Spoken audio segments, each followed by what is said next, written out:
এখন আমি গুনাহগার আপনাদের খেদমতে এসেছি সেই ফুরফুরা দরবার শরীফ হাজার শাহ সুফি আল্লামা পীর ছোট হুজুর পীর কেবলা রহমাতুল্লাহ আলাইহি হুজুরের নাতি অর্থাৎ মেয়ে ছেলে সেই মায়াপুর পীরনগর দরবার শরীফ যিনি মুজাদ্দিদ জামান আমির শরিয়া দাদা হুজুর পীর কেবলা রহমাতুল্লাহ আলাইহি হুজুরের হাতে হাত দিয়ে দস্তে বায়াত সোহবতে আফতা ছিলেন, জবরদস্ত আল্লাহর ওলি ছিলেন।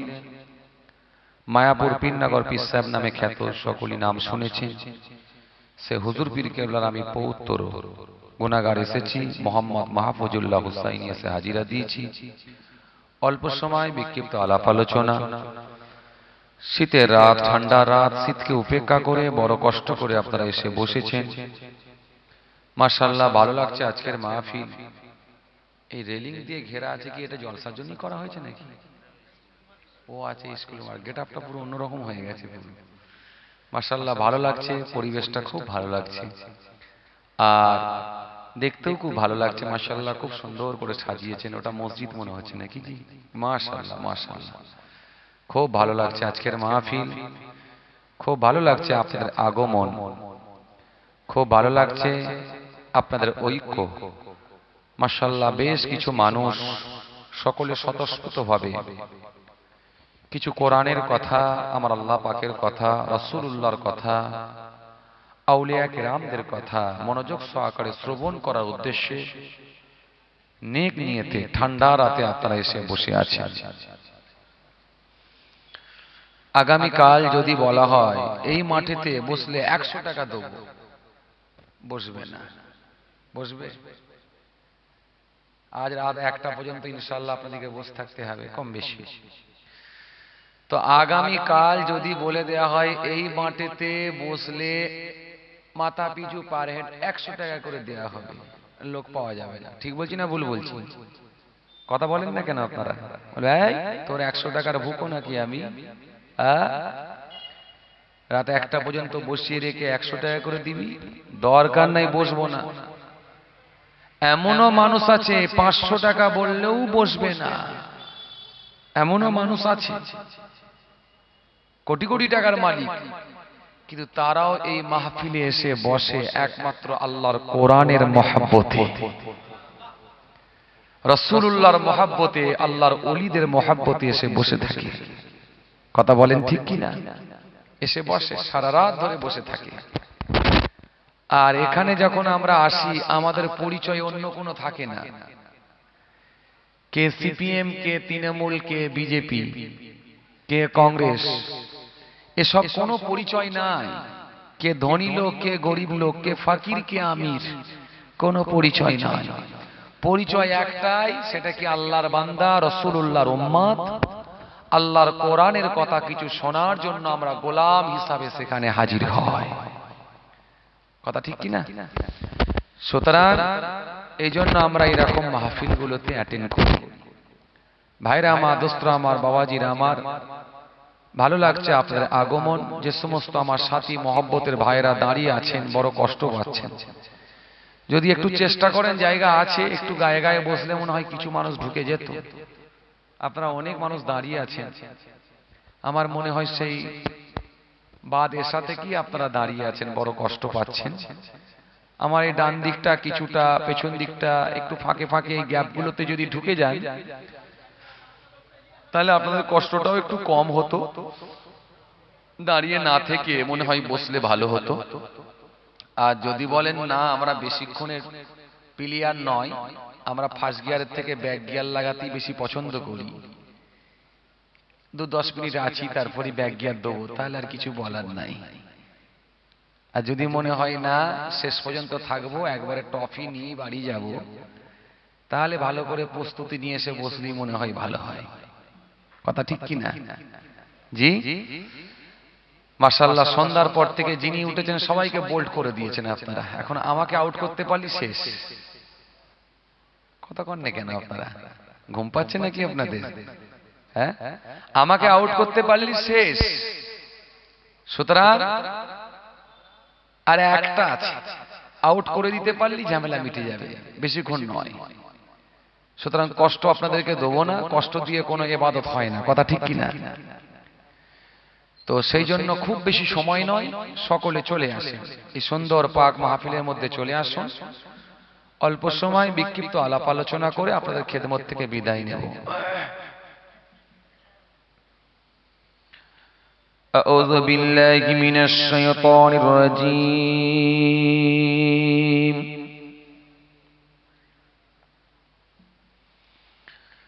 বিসমিল্লাহির রহমানির রহিম।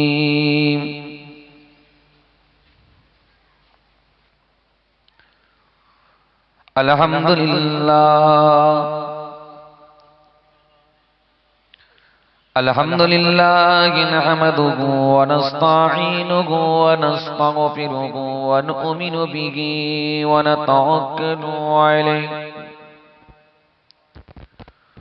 ونعوذ بالله من شرور أنفسنا ومن سيئات أعمالنا من يهده الله فلا مضل له ومن يضلله فلا هادي له ونشهد أن لا إله إلا الله وحده لا شريك له ونشهد أن محمدا عبده ورسوله إن इन्नल्लाह व मलाइकतहु युसल्लूना अलन नबी या अय्युहल्लज़ीना आमनू सल्लू अलैहि वसल्लिमू तस्लीमा अल्लाहुम्मा सल्लि अला सय्यिदना मौलाना मुहम्मद। একটু বেসটা কেটে দেন তো ভাই, কাটা আছে, একটু টোনটা বাড়ি, একটু ভাষা না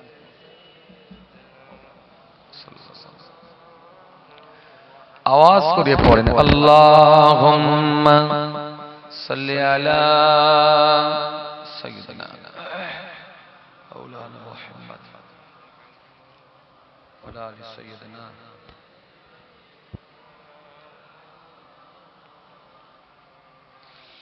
মুহাম্মদের সঙ্গে দরুদ শরীফ আল্লাহুম্মা সাল্লি আলা সাইয়্যিদিনা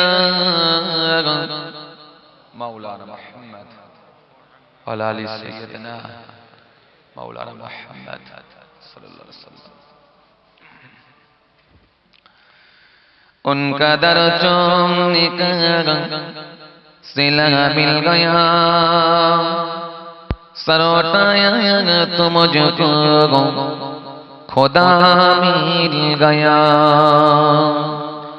आसियों का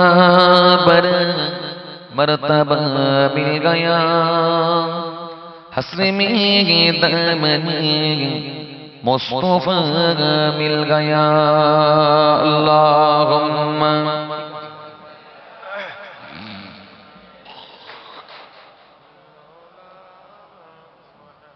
सय्यदना मौलाना मुहम्मद सल्लल्लाहु अलैहि वसल्लम। যখন জনম তুমি নিয়েছিলে ভবে, তুমি মাত্র কেঁদেছিলে হেসেছিল সবে। এমন জীবন হবে করিতে গঠন, মরণে হাসিবে তুমি কাঁদিবে ভবান। আল্লাহুম্মা সাইয়্যিদনা মাওলানা মুহাম্মদ ওয়া আলি সাইয়্যিদিনা।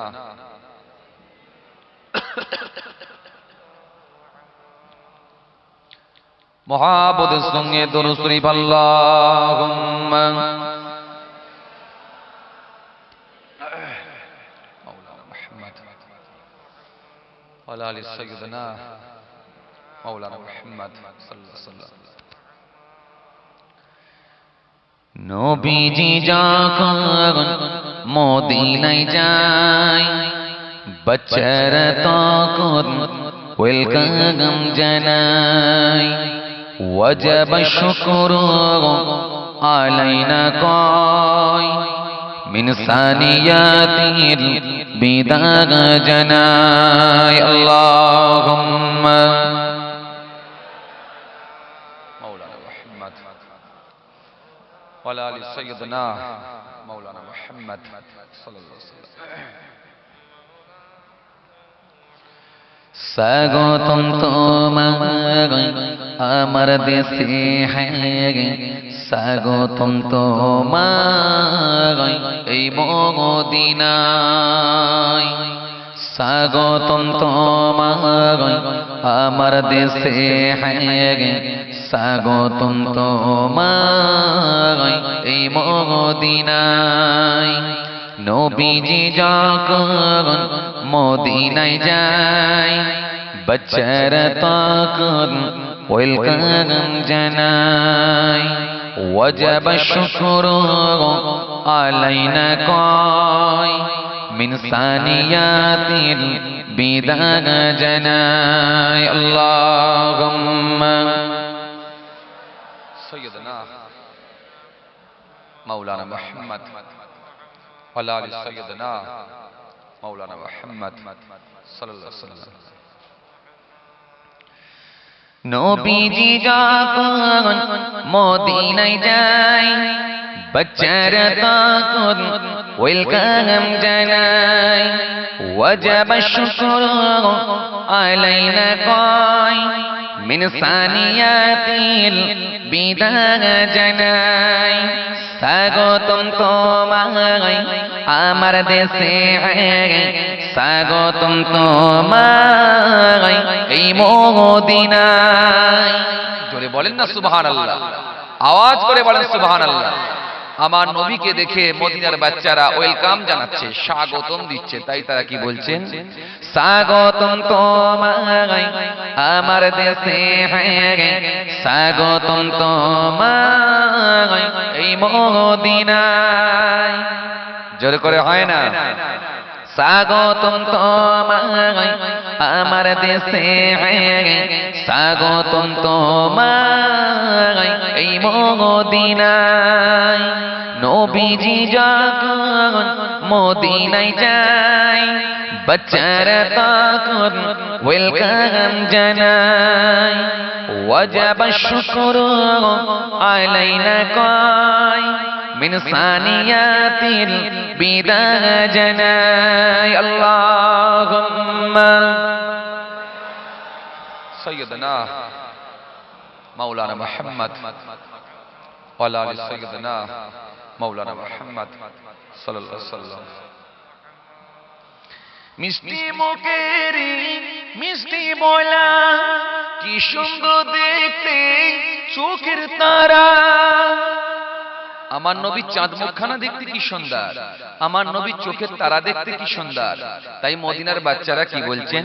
মিষ্টি মুখের মিষ্টি বলা কি সুন্দর দেখতে চোখের তারা। সুন্দর চোখের সুন্দর ভুরুতে স্বাগতম তোমায় এই মদিনায়। স্বাগতম তোমায় এই মদিনায়।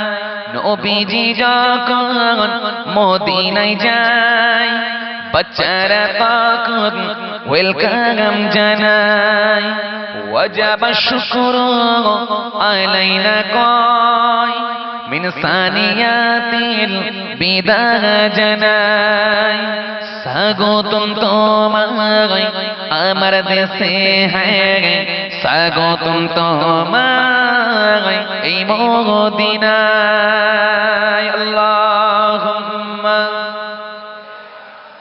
সাইয়্যিদানা মাওলানা মুহাম্মদ। আওয়াজ করে পড়েন ওয়া আলা আলি মাওলানা মুহাম্মদ। وقال في كلامه المجيد والفرقان الحميد هدى للمتقين الذين يؤمنون بالغيب ويقيمون الصلاة ومما رزقناهم ينفقون.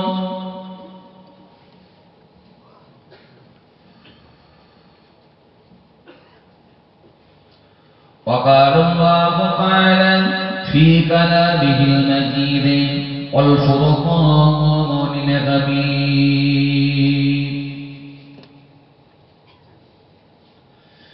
يا أيها الناس اعبدوا ربكم الذي خلقكم والذين من قبلكم لعلكم تتقون.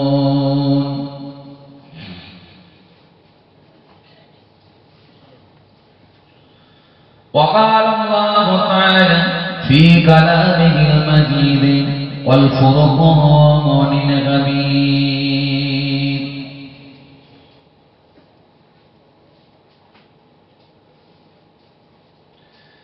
كيف تكفرون بالله وكنتم أمواتا فأحياكم ثم يميتكم ثم يحييكم ثم إليه ترجعون.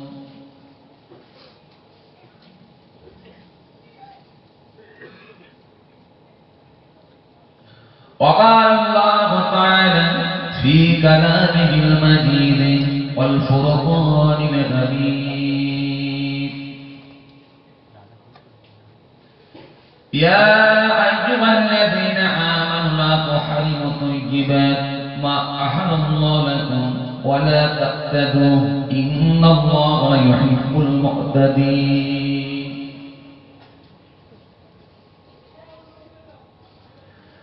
وقال الله تعالى في كلامه المجيد والفرقان الحميد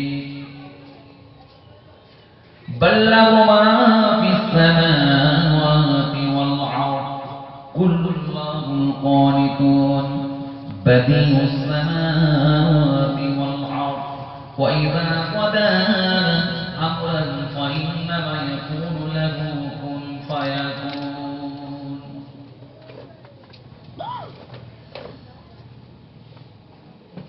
وقال النبي صلى الله عليه وسلم إنا نتشدد لموتنا هل يصل إليهم قال يصل إليهم ويفرحون كما تفرحون بالهدايا. وقال النبي صلى الله عليه وسلم وعن ابي امامه ان رجلا سأل رسول الله صلى الله عليه وسلم ما الايمان قال اذا سرتك حسنتك وساءتك سيئتك فانت مؤمن.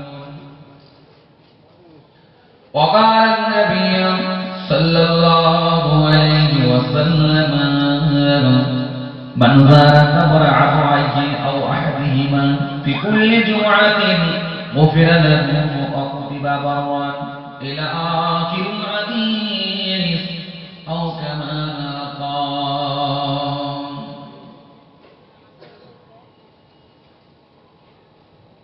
সদ্যীয় আজকের এই মহতী সভার আমাদের সম্মানীয় সভাপতি সাহেব, আগত দিনদার ইমানদার পরেজগার মুত্তাকি আল্লাহওয়ালা বয়োজ্যেষ্ঠ কবি মানুষেরা, রাত জেগে জেগে ইবাদত করেন, তাহাজ্জুদের নামাজ পড়েন, গোপনে গোপনে জিকির করেন আল্লাহর মনোনীত বান্দারা। সেই সাথে সাথে জানাই আমার সাথী মহব্বতের যুবক, সাথী মহব্বতের ভাইরা, যাদের সঙ্গে আমার একটা বয়সের রিলেশন, আরো জানাই এরই মাঝখানে এরই বীজখানে ফাঁকা জায়গাগুলো পূরণ করে বসে থাকা আমার ছোট ছোট মাসুম ভাইরা, দূর দূরান্তে বাড়িতে বসে থাকা পর্দার আড়ালে অন্তরালে মা বোন বেটিরা, সকলকে সালাম এবং মুবারকবাদ জানিয়ে খুব অল্প সময় একটু আলোচনা। সেই সাথে সাথে জানাই যারা এই আর আমাদের কাছে নাই, আল্লাহর জমিন ছেড়ে বিদায় নিয়েছেন, নষ্ট ধাম ত্যাগ করেছেন, ধরাধাম ত্যাগ করেছেন, পৃথিবীর জমিন ছেড়ে বিদায় নিয়ে চলে গেছেন, 3.5 হাত জায়গা অধিকার করে অপেক্ষায় রত ইন্তজার করছেন ইলা ইয়াউমিল কিয়ামাহ। জানাই তাদেরকে আমি আমার অন্তঃস্থল থেকে সালাম এবং মুবারকবাদ। আল্লাহ পাকের রহমত প্রত্যেক ইমানদারের উপর হোক, জোরে বলুন আল্লাহুম্মা আমিন। সেই সাথে সাথে জানাই এই মাইক্রোফোনের আওয়াজে যারা কান লাগিয়ে আছেন, হাটে বাজারে দোকানে মার্কেটে যে যেখান থেকে মাইক্রোফোনের আওয়াজে কান লাগিয়ে শ্রবণ করছেন, বিভিন্ন ধর্মের মানুষ, অন্যান্য ধর্ম অবলম্বী মানুষেরা, তাদেরকেও জানাই আমি আমার অন্তঃস্থল থেকে হার্দিক শুভেচ্ছা ভালোবাসা। আল্লাহ পাকের রহমত প্রত্যেক ইমানদারের উপর হোক, জোরে বলুন আল্লাহুম্মা আমিন। ভাইরা আমার, দোস্তরা আমার, বাবাজিরা আমার, রাত হয়েছে, শীতের রাত, ঠান্ডা রাত। শীতের রাত মানে এমনি বড় রাত, সুতরাং আমরা প্রত্যেকেই কম বেশি সব কাজের মানুষ। দিনের বেলা যে যার কর্মে নিয়ে থাকি, বিভিন্ন রকম কর্মের সঙ্গে আমরা সম্পৃক্ত। সুতরাং আর রাত জেগে জেগে বসে অশ্রবণ করা একটু কষ্টকর বটে, তবে ওয়াজ তো মাশাআল্লাহ রোজের ব্যাপার হয়ে গেছে, আর আমরা রোজই মোটামুটি সার্ভিস দেওয়ায় অভ্যস্ত হয়েছি। কথা ঠিক কিনা? আজ এ পাড়া কালো পাড়া, এই গ্রাম সে গ্রাম চলছে। তো যাই হোক, বড় কষ্ট করে আমরা বসে আছি, আর বেশি কষ্ট আপনাদেরকে দিতেও আমি চাইছি না। কথা বুঝতে পারছেন? অনেকেরই চোখে দেখছি ঘুম এসে গেছে, কথা বুঝতে পারছেন? আর কাজের মানুষ, ঘুম আসাটাও স্বাভাবিক, কথা বুঝতে পারছেন? দিনের বেলা প্রচন্ড পরিশ্রম করতে হয়, বিভিন্ন রকম কর্মের সঙ্গে আমরা লিপ্ত, কথা বুঝতে পারছেন? তো সেই জন্য খুব বেশি কষ্ট আপনাদেরকে দেবো না, মাশাআল্লাহ। আর ওয়াজ তো মাশাআল্লাহ রোজের ব্যাপার হয়ে গেছে। এখন আবার সোশ্যাল মিডিয়ার যুগ, গাড়িতে, বাড়িতে, হাটেতে, মার্কেটে, সব জায়গায় ওয়াজ, কথা ঠিক কিনা? তৎকালীন সময়ে মাদ্রাসার আদায়কারীরা যারা আসতো, মসজিদের আদায়কারীরা যারা আসতো আদায় করতে, তারা ক্যাসেট চালিয়ে, ওয়াজ চালিয়ে চাঁদা তুলতো। আর আজকের দিনে দেখছি টিন ভাঙা, লোহা ভাঙা, সেও যদি গ্রামে ঢুকছে, সেও দেখছি জলসা চালাচ্ছে, কথা বুঝতে পারছে? সেও ওয়াজ চালাচ্ছে, কথা বুঝতে পারছে? তাহলে অনেকটা কাজ হয়েছে। একেবারে যে হয় না বললে ভুল হবে। হয়তো লোকটি এখনো নামাজ ধরে না, আল্লাহ যদি রাজি হয়, কোনোদিন যদি তার অন্তরে দাগ কাটে, মরিচাগুলো যদি পরিষ্কার হয়, একদিন হয়তো সে নামাজের খাতায় নাম লেখাতে পারে। সে আজকে যে গান বাজনা ছেড়ে দিয়ে ওয়াজ চালিয়ে ঘুরে বেড়াচ্ছে, তারপরে বুঝতে হবে যে ইসলামের খাতায় অনেকটা সে আগিয়ে গেছে। আল্লাহ রাজি হলে একদিন হয়তো কবুল হতে পারে ইনশাআল্লাহ। তবে সবাই যে দাঁড়িওয়ালা হবে, আর সবাই যে টুপিওয়ালা হবে, সবাই যে নামাজি হবে, এটা ভুল ধারণা ভাই, এটা হবে না, কখনো হয় না। সবাই যদি ইমানদার হয়ে যেত, তাহলে আমার আল্লাহ তো জাহান্নাম বানানোর কোনো প্রয়োজনই ছিল না। কথা কন না কেন আপনারা? সবাই হেদায়েত হবে না, কারণ আমাদেরকে শিক্ষা গ্রহণ করতে হবে রাসূলুল্লাহ থেকে। বিশ্বনবী প্রফেট মুহাম্মদ সাল্লাল্লাহু আলাইহি ওয়াসাল্লাম, যিনার চাঁদ মুখখানা দেখার জন্য দূর দূরান্ত থেকে মানুষ উটের পিঠে চেপে, পায়ে হেঁটে হেঁটে, গুটি গুটি পায়ে রাসূলুল্লাহর চাঁদ মুখখানা দেখে হাতে হাত দিয়ে কালেমা পড়ে ঈমান কবুল করেছে। আর পাশের ঘর থেকে আবু জাহেল, সে ব্যর্থ হয়ে গিয়ে রাসূলুল্লাহর কাছে এসে হেদায়েতের আলো পেল না। তাহলে নবী যখন আবু জাহেলকে হেদায়েত করতে পারলো না, উতবাকে যখন পারলো না, সাইবাকে যখন পারলো না, আবু লাহাবকে যখন পারলো না, তাহলে আমার আপনার কথা শুনে যে সবাই দাঁড়িওয়ালা, সবাই নামাজি হয়ে যাবে, এটা ভাববো কেন আমরা? কথা ঠিক কিনা? কথা বলে। তবে আবু জাহেল যেমন হেদায়েত হয় না, আবু বকর হুজুর কিন্তু হয়েছিল, কথা ঠিক কিনা? উতবা যেমন হয় না, ওমর ফারুক রাদিয়াল্লাহু তাআলা আনহু তিনি তো হয়েছিলেন, কথা ঠিক কিনা? আবু লাহাব যেমন হয় না, কিন্তু আবু হুরায়রা রাদিয়াল্লাহু তাআলা আনহু তিনি তো হয়েছিল, কথা ঠিক কিনা? সুতরাং হেদায়েত তাদেরকে আমার আল্লাহ দেবেন যারা আমার আল্লাহকে রাজি করার জন্য প্ল্যাটফর্ম তৈরি করবে, নিজে চেষ্টা করবে। এই চেষ্টাটা আপনার, আর কবুল করে নেওয়ার মালিক হলেন আমার রব্বুল আলামিন আল্লাহ পাক। কথা বুঝে আসছে? এই জন্য বাবাজি, সবাই দাড়িওয়ালা, সবাই টুপিওয়ালা, সবাই নামাজি হবে না। ওয়াজ শুনবে, যাওয়ার সময় দাঁড়িয়ে দাঁড়িয়ে মুতবে, ঘরে গিয়ে শোবে, এমন ছেলেও আছে, আছে না? না। একটা মুরব্বী চাচাকে যদি জিজ্ঞাসা করি, চাচা কতদিন ওয়াজ শুনছেন সোজা, একটু বলুন তো কথা। চাচা বুক ফুলিয়ে বলছে, বাবা 65 বছর ওয়াজ শুনছি। আলহামদুলিল্লাহ, 65 বছর ওয়াজ শুনছেন, মাশাআল্লাহ, আলহামদুলিল্লাহ। 65 বছর আপনি ওয়াজ শুনছেন, তো মাশাআল্লাহ বহু রকমের হুজুর ঘেটেছেন। লম্বা হুজুর, খাটো হুজুর, মোটা হুজুর, রোগা হুজুর, এপার বাংলা ওপার বাংলা, কালো হুজুর, ফর্সা হুজুর, চশমা হুজুর, খালি চোখ হুজুর, কত রকমের হুজুর ঘেটেছেন। তো এখনো রাসূলুল্লাহ সুন্নতটা ফুটলো না কেন চাচা? বলে হবে, বলে হবে। আজ 65 বছর ওয়াজ শুনে যদি বলে, এখনো বলে যদি হবে, তাহলে এই পৃথিবীর জমিনে কি আর হবে বলে মনে হয়? কথা বল না কেন? এই পৃথিবীর জমিনে কি আর হবে বলে মনে হয়? আমার তো মনে হয় এই পৃথিবীর জমিনে আর হবে না। আল্লাহই ভালো জানে কোনদিন হেদায়েত আল্লাহ দেবেন কিনা, আল্লাহই ভালো জানে। তবে পৃথিবীর জমিনে আর হবে, আল্লাহই ভালো জানেন। না হলে কবরে হয়তো ঘাসও গজাবে, আর আল্লাহই ভালো জানে দাঁড়িয়েও ফুটবে নাকি। বাপ রাগ করবেন না, ভুল বুঝবেন না। ওয়াজ শোনার বয়স বাড়ছে, মানার লোক কিন্তু কমছে। শোনার বয়স বাড়ছে, মানার লোক কমছে। শুনে নেওয়ার নাম ইসলাম নয়, মানার নাম হলো ইসলাম। বাল্লিগু আন্নি ওয়ালাউ আয়া, রাসূল দায়িত্ব দিয়েছেন পৌঁছে দাও, পৌঁছানোর জন্য আমার এই ফাটা জবান থেকে, নাপাক জবান দিয়ে যদি আমার আল্লাহ দুটো কথা বলিয়ে নেন, হক কথা যদি আমার আল্লাহ দয়া করে বলিয়ে নেন, এই বলার উদ্দেশ্যে এসেছি, করানোর জন্য নয়। চেষ্টাটা আপনাদের। কে কোন প্ল্যাটফর্মে আছে আমরা জানি না, আপনারা কোন প্ল্যাটফর্মে আছেন আমি জানি না, আমি কোন প্ল্যাটফর্মে আছি আপনারা জানেন না, কিন্তু জানেন একজন, তিনাকে লুকানো যাবে না। তিনি কে? জোর করে বলেন, তিনি কে?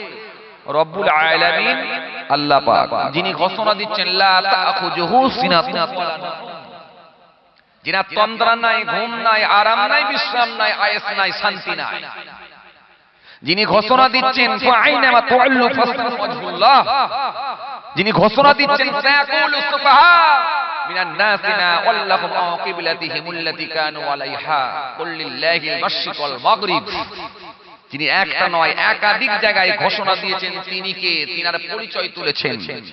সূরা ইখলাসের মধ্যে পরিচয় দিয়েছেন কুল হুয়াল্লাহু আহাদ আল্লাহুস সামাদ লাম ইয়ালিদ ওয়া লাম ইউলাদ ওয়া লাম ইয়াকুল লাহু কুফুয়ান আহাদ, ঘোষণা দিয়েছেন।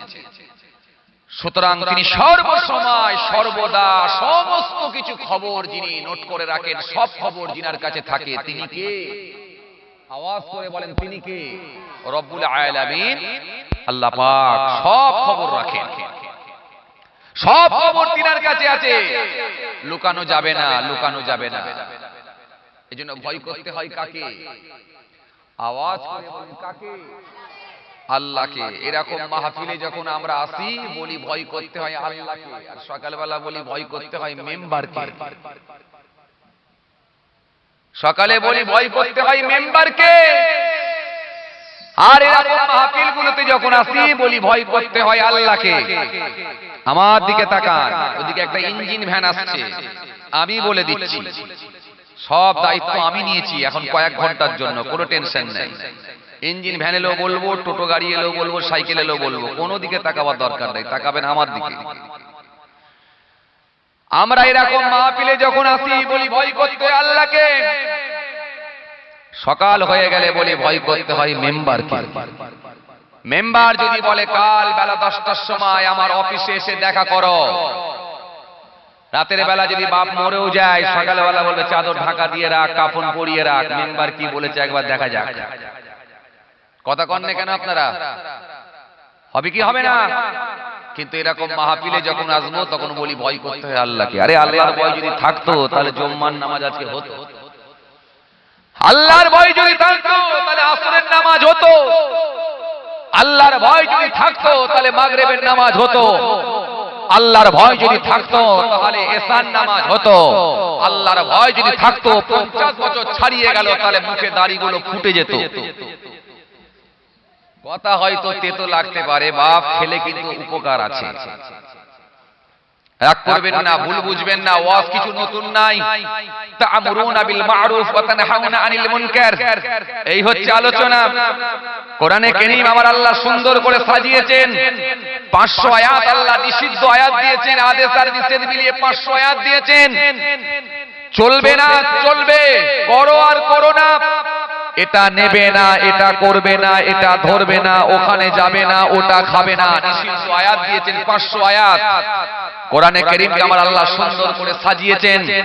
117 জায়গায় শাস্তির কথা, 234 জায়গায় ক্ষমার কথা, শীতকালের কথা 5 জায়গায়, গ্রীষ্মকালের কথা 5 জায়গায়, 77 জায়গায় জান্নাতের কথা, 77 জায়গায় জাহান্নামের কথা, 88 জায়গায় ফেরেশতার কথা, 88 জায়গায় ইবলিস শয়তানের কথা, 13 জায়গায় দরিদ্রতা নিয়ে আলোচনা করেছেন, 26 জায়গায় সচ্ছলতা নিয়ে আলোচনা করেছেন। রব সুন্দর করে একটার পর একটা কম্বিনেশন করে আমার আল্লাহ একটার পর একটা সুন্দর করে সাজিয়ে পৃথিবীর জমিনে তার বান্দা বান্দীদের জন্য মুহাম্মদ সাল্লামের উপরে 23 বছর ধরে কোরআন নাজিল করে পৃথিবীর জমিনে মানুষকে সোজা পথ দেখানোর জন্য কোরআনে কারীমকে আল্লাহ পৃথিবীর জমিনে পাঠিয়েছে। কিন্তু আমাদের দুর্বলতা, আমরা সেই কোরআন শরীফই পড়তে পারি না। অনেক মানুষ আছে, অনেক মানুষ আছে আমরা আল্লাহর কোরআন পড়তে পারি না। বড় আফসোস, কপাল ফাটা বলবো না গোটা বলবো তা আমার জানা নাই। কিন্তু বড় আফসোস আমরা সে আল্লাহর কোরআন পড়তে জানি নাই। যার ভেতর আল্লাহর কোরআন নাই, ওই বডিটা আল্লাহর দরবারে কোনো দাম নাই। ওই বডিটা আল্লাহর দরবারে কোনো দাম নাই। সিম কার্ড বিহীন মোবাইলের যেমন কোনো দাম নাই, ডেমো সেটের যেমন কোনো মূল্য নাই। দেখতে ভালো লাগবে, সুন্দর করে বাচ্চারা খেলনা খেলতে পারবে, কিন্তু ইউটিউব চালানো যাবে না, হোয়াটসঅ্যাপ করা যাবে না, ভিডিও কলিং করা যাবে না, ইন্টারনেট চালানো যাবে না, নেট চলবে না, ফোনে কথা হবে না। এই ডেমো সেটের যেমন কোনো মূল্য নাই, এই যার ভেতর আল্লাহর কোরআন নাই, ওই শরীরটাও আল্লাহর দরবারে কোনো মূল্য নাই, কোনো দাম নাই।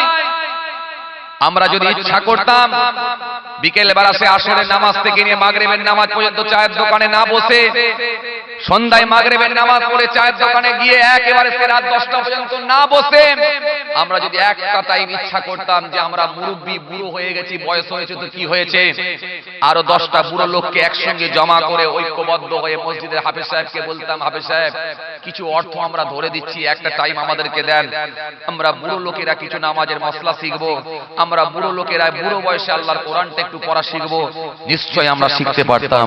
কেন? আমার ইসলাম বলেছে শিক্ষার শেষ নাই। সরকার বলেছে 6 থেকে নিয়ে 60 পর্যন্ত, তারপর রিটার্ন লাইফ। কিন্তু আমার ইসলাম বলেছে, নবী বলেছেন মায়ের কোল থেকে নিয়ে কবরে যাওয়ার আগে পর্যন্ত শিক্ষা গ্রহণ করো। শিক্ষার শেষ নাই, কিন্তু সেই সময় আমাদের নাই। আমাদের যদি সময় থাকে মাচায় গিয়ে আমরা সময় দিই, সময় যদি আমাদের থাকে চায়ের দোকানে গিয়ে টাইম দিই, ঘন্টার পর ঘন্টা ওখানে সময় অতিবাহিত করব, লোকের গীবত করে সময় নষ্ট করব। কিন্তু আল্লাহর কোরআন যদি একটু শিখার ইচ্ছা পোষণ করতাম, তাহলে আমরা নিশ্চয়ই এতদিন শিখতে পারতাম, কিন্তু করব না। আমার কথা হয়তো আপনাদের খারাপ লাগতে পারে, কিন্তু বাবাজি আমার ভাইয়েরা ভুল বুঝবেন না। পৃথিবীর জমিনে যে ব্যক্তি আখিরাত নিয়ে চিন্তা করেছে, সেই জ্ঞান আর সেই সাকসেস। ভাববেন না বড় পীর বড় পীর বড় পীর তিনি এমনি বড় পীর হয়েছে, এটা ভাববেন না। খাজা সাহেব খাজা সাহেব খাজা সাহেব খাজা সাহেব এমনি খাজা সাহেব হয়নি। ফুরফুরা শরীফ পীর আবু বকর সিদ্দিক রাহমাতুল্লাহ আলাইহি তিনি এমনি দাদা হুজুর হয়নি। পৃথিবীর জমিনে যত আল্লাহর ওলিদের আগমন ঘটেছিল, একটা আল্লাহর ওলির কথা দেখিয়ে দেন, দাড়ি কেটে আল্লাহর ওলি হয়েছে দেখা পারবে? ও ভাই যায়রা জওয়ান জামাকেরা, ও আমার মুরব্বিয়ানেরা, শুনে রেখেন তারা, পৃথিবীর জমিনে যত আল্লাহর ওলির আগমন ঘটেছে, একটা আল্লাহর ওলিকে দেখিয়ে দেন দাড়ি কেটে আল্লাহর ওলি হয়েছে। না, দেখাতে পারবেন না, পারবেন না, পারবেন না। পৃথিবীর জমিনে যত আল্লাহর ওলির আগমন ঘটেছে, একটা আল্লাহর ওলিকে দেখিয়ে দেন নামাজ ছেড়ে দিয়ে বেনামাজি হয়ে আল্লাহর ওলি হয়েছে, পারবেন না। পৃথিবীর জমিনে যত আল্লাহর ওলির আগমন ঘটেছে, একটা আল্লাহর ওলিকে দেখিয়ে দেন রোজা ছেড়ে দিয়ে আল্লাহর ওলি হয়েছে, পারবেন না, দেখাতে পারবেন না। ইসলামের আইন খাজা বাবার জন্য যেমন, ঠেলাওয়ালার জন্য তেমন। ইসলামের আইন বড় পীরের জন্য যেমন, কলাওয়ালার জন্য তেমন। ইসলামের আইন দাদা হুজুরের জন্য যেমন, আপনার মতো সবজি বিক্রেতার জন্য সেই একই আইন, একই কানুন। কারোর জন্য কম বেশি নয়, সকলের জন্য সমান। ভাববেন না হুজুর এসছে খালি হুজুরের জন্য আইন, আমার জন্য ছাড় না। বসে মুদবে হুজুর, পানি দেবে হুজুর, আর আমি দাঁড়িয়ে দাঁড়িয়ে ঝাড়বো বললে হবে না। মানতে হয় মানো, না হলে ছাড়ো, সমস্যা নেই। আবু লাহাবের দলে আল্লাহ ফেলে দেবে, আবু জাহেলের দলে ফেলে দেবে, ডিলিট মেরে জাহান্নামে ঢোকাবে, সমস্যা তো নেই। কে মারলো আর কে মারলো না, আমার আল্লাহর কোনো ক্ষতি, আওয়াজ করে বলেন, ক্ষতি হবে না। স্পষ্ট ঘোষণা আল্লাহ দিয়ে দিয়েছেন, খতমাল্লাহু আলা কুলুবিহিম ওয়া আলা সামইহিম ওয়া আলা আবসারিহিম বিশাওয়া ওয়া লাহুম আযাবুন আযীম। স্পষ্ট আল্লাহ ঘোষণা দিয়েছেন, নবী বলে দাও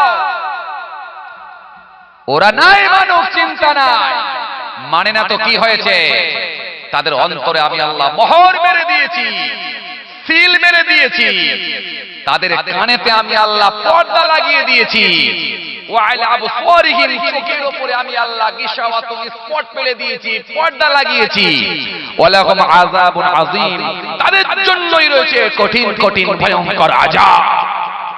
শুনেও যারা শুনবে না, দেখেও যারা দেখবে না, জেনেও যারা জানবে না, এদের জন্যই রয়েছে ভয়ঙ্কর আযাব। আযাব বেড়ে যাবে।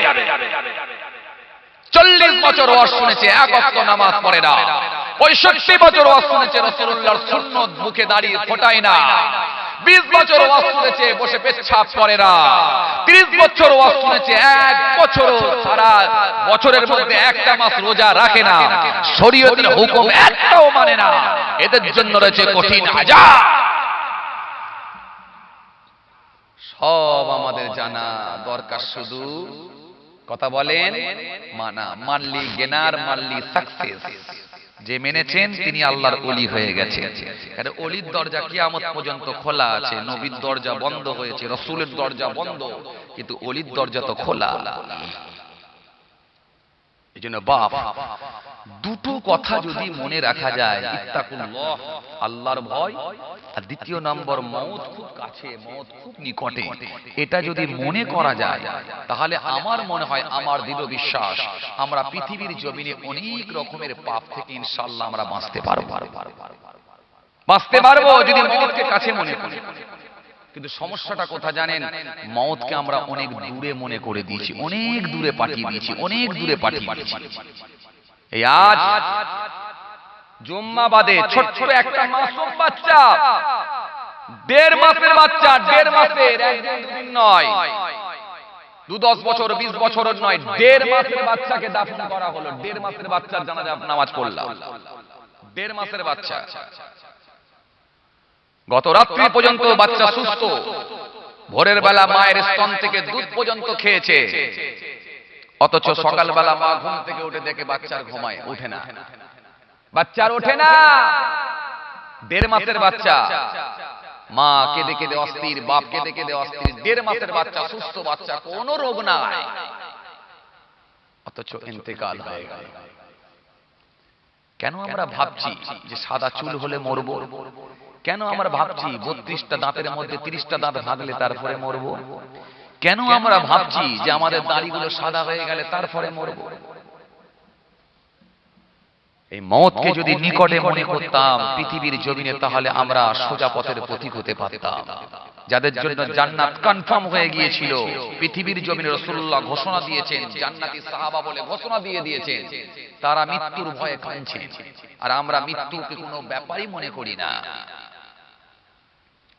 ভাইরা আমার, দোস্তরা আমার, বাবাজিরা আমার, ভুল বুঝবেন না। এজন্য ভালো করে বোঝার চেষ্টা করেন। বাপ আসেন, কে কোন প্ল্যাটফর্মে আছেন জানি না, আমারটা যেমন আমি জানি, আপনাদেরটা আপনারা জানেন, কিন্তু জানে আরেকজন, কে? আমার আল্লাহ। বল ইন তাখফু মা ফি সুদুরিকুম আও তুবদুহু ইয়ালামুল্লাহ ওয়া ইয়ালামু মা ফিস সামাওয়াতি ওয়াল আরদ আল্লাহু আলা কুল্লি শাইইন কাদির। আল্লাহ স্পষ্ট ঘোষণা দিয়েছেন। সুতরাং আসুন, নিজের জায়গাটাকে তৈরি করুন, কাজ হয়ে যাবে। কাউকে কিছু বলার দরকার নাই, লোককে শোনানোর জানানোর কোনো প্রয়োজন নাই, লোকের সার্টিফিকেট নেওয়ার দরকার নাই। নিজের সার্টিফিকেট নিজেকে দিতে হবে, নিজের সার্টিফিকেট নিজে দেওয়ার চেষ্টা করুন, নিজের সার্টিফিকেট নিজে দেন, কাজ হয়ে যাবে, কাজ হয়ে যাবে। আমরা গেনার হব, সাকসেস হব। রবের দয়া অনেক বেশি, রব ঘোষণা দিয়েছেন, আমার দয়া অনেক বেশি, আমার আল্লাহর দয়া আছে, নিশ্চয় আমার আল্লাহ মাফ করবেন বলে ওয়াদা দিয়েছে। একটু যদি আমরা ফিরে হয়, একটু যদি ফিরে আসি রবের কাছে, যদি আমরা ক্ষমা প্রার্থী হয়, রবের দরবারে যদি ফিরে আসি, রব তাদের কি কবুল করবেন বলে ওয়াদা দিয়ে দিয়েছেন। আওয়াজ করে বলতে পারেন না সুবহানাল্লাহ? আমি যেটুকু সমীক্ষা করে দেখছিলাম, ভাইরা আমার, দোস্তরা আমার, বাবাজিরা আমার, এই পৃথিবীর জমিনে ভালো করে বোঝার চেষ্টা করুন। আমি একটু হিসাব করে দেখছিলাম যে তুলনামূলক অনেক দাড়িওয়ালা, টুপিওয়ালা, নামাজি, জুব্বাওয়ালা বেড়েছে, কিন্তু হারাম খানেওয়ালা বেশি হয়ে গেছে আজকের দিনে। এই হারামের সঙ্গে সম্পৃক্ত হওয়ার কারণেতে, হারাম খাওয়ার বেশি লোক বেড়ে গিয়েছে বলে, হারাম খানেওয়ালা বেশি হয়ে গেছে বলে আজকে জামানের দোয়া কবুল হচ্ছে না। নাহলে আপনি হিসাব করুন, নামাজি মার্কেটে সার্চ করুন, পেয়ে যাবে। দাড়িওয়ালা মার্কেটে সার্চ করুন, পেয়ে যাবে। রোজাদার পেয়ে যাবে, রুমালালা পেয়ে যাবে, জুব্বাওয়ালা পেয়ে যাবে। কিন্তু জবানের দোয়া কবুল হচ্ছে এরকম মানুষ আল্লাহর ওলি, যার জবানের দোয়া তৎক্ষণাৎ আল্লাহর দরবারে কবুল হয়, এরকম মানুষ আজকের দিনে কটা আছে ভাই? কটা আছে কথা বলেন? 100তে সার্চ করলে মনে হয় মিলবে কিনা সন্দেহ আছে, 1000-এ সার্চ করলে হয়তো একটা মিলতে পারে কিংবা নাও পারে, আল্লাহই ভালো জানে। কথা বলেন? এইরকম মানুষ যার জবানের দোয়া আল্লাহর দরবারে কবুল হয় তৎক্ষণাৎ, এরকম মানুষের সংখ্যা আজকের দিনে খুব কম। আমি দেখলাম এর কারণ কি হতে পারে। আমি এগুলোকে নিয়ে মাঝে মাঝে একটু অ্যানালাইসিস করি। আমি হিসাব করে দেখলাম যে বেশিরভাগ লোকই আজকে হারাম খাওয়ায় অভ্যস্ত হয়ে গেছে। কেউ ডাইরেক্ট খায়, কেউ ঘুরিয়ে খায়, কেউ ডাইরেক্ট খায়, কেউ ঘুরিয়ে খায়, সকলেই কিন্তু হারাম খানেওয়ালা। যখন মেম্বার বড় বাড়ি করেছে তখন পাশের বাড়ির ঠেলাওয়ালা, পাশের বাড়ির যে ওই কি বলে ভ্যানওয়ালা, যিনি ইঞ্জিন ভ্যান চালান, এই লোকটারও ইচ্ছা লাগছে যে মেম্বারের মতো একটা বড় বাড়ি করলে হয়, মেম্বারের মতো বড় বাড়ি করলে হয়। এখন মেম্বারের মতো যদি বড় বাড়ি করি তো কি করব? উপায় কি? উপায় কি? উপায় একটাই, রাস্তা খোলা আছে। ওই মেম্বার যখন বড় বাড়ি করেছে, সে সারদা খাক আর নারদা খাক, রোজবালি খাক, যাই খাক না কেন আর যেভাবেই করুক না কেন, এখন ওর মতো যদি বাড়ি করতে হয় তাহলে আমি তো আর সারদা নারদায় জড়াতে পারবো না। উপায় দুটো খোলা আছে, হয় আমাকে লটারি মারতে হবে আর না হলে লোকের রাতের বেলা চুরি করতে হবে। এ মনে মনে ভাবলো চুরি করলে আরো ঝামেলা, তো লটারি কাটাটাই আমার জন্য সহজ রাস্তা। 350 টাকা ইনকাম করলে 300 টাকা সংসারের জন্য রাখে, 50 টাকা আলাদা করে রেখে দেয়, খালি লটারির পারপাসে খরচ লাগায়। একদিন যদি লেগে যায় 10 লাখ টাকা তাহলে আর চিন্তা নাই বাবা। হারাম খানেওয়ালা বেশি হয়ে গেছে, বেশি হয়ে গেছে। ও ভাই যায় রাজান জামাকেরা, ও আমার মুরব্বিয়ানেরা, শুনে গেলেন না?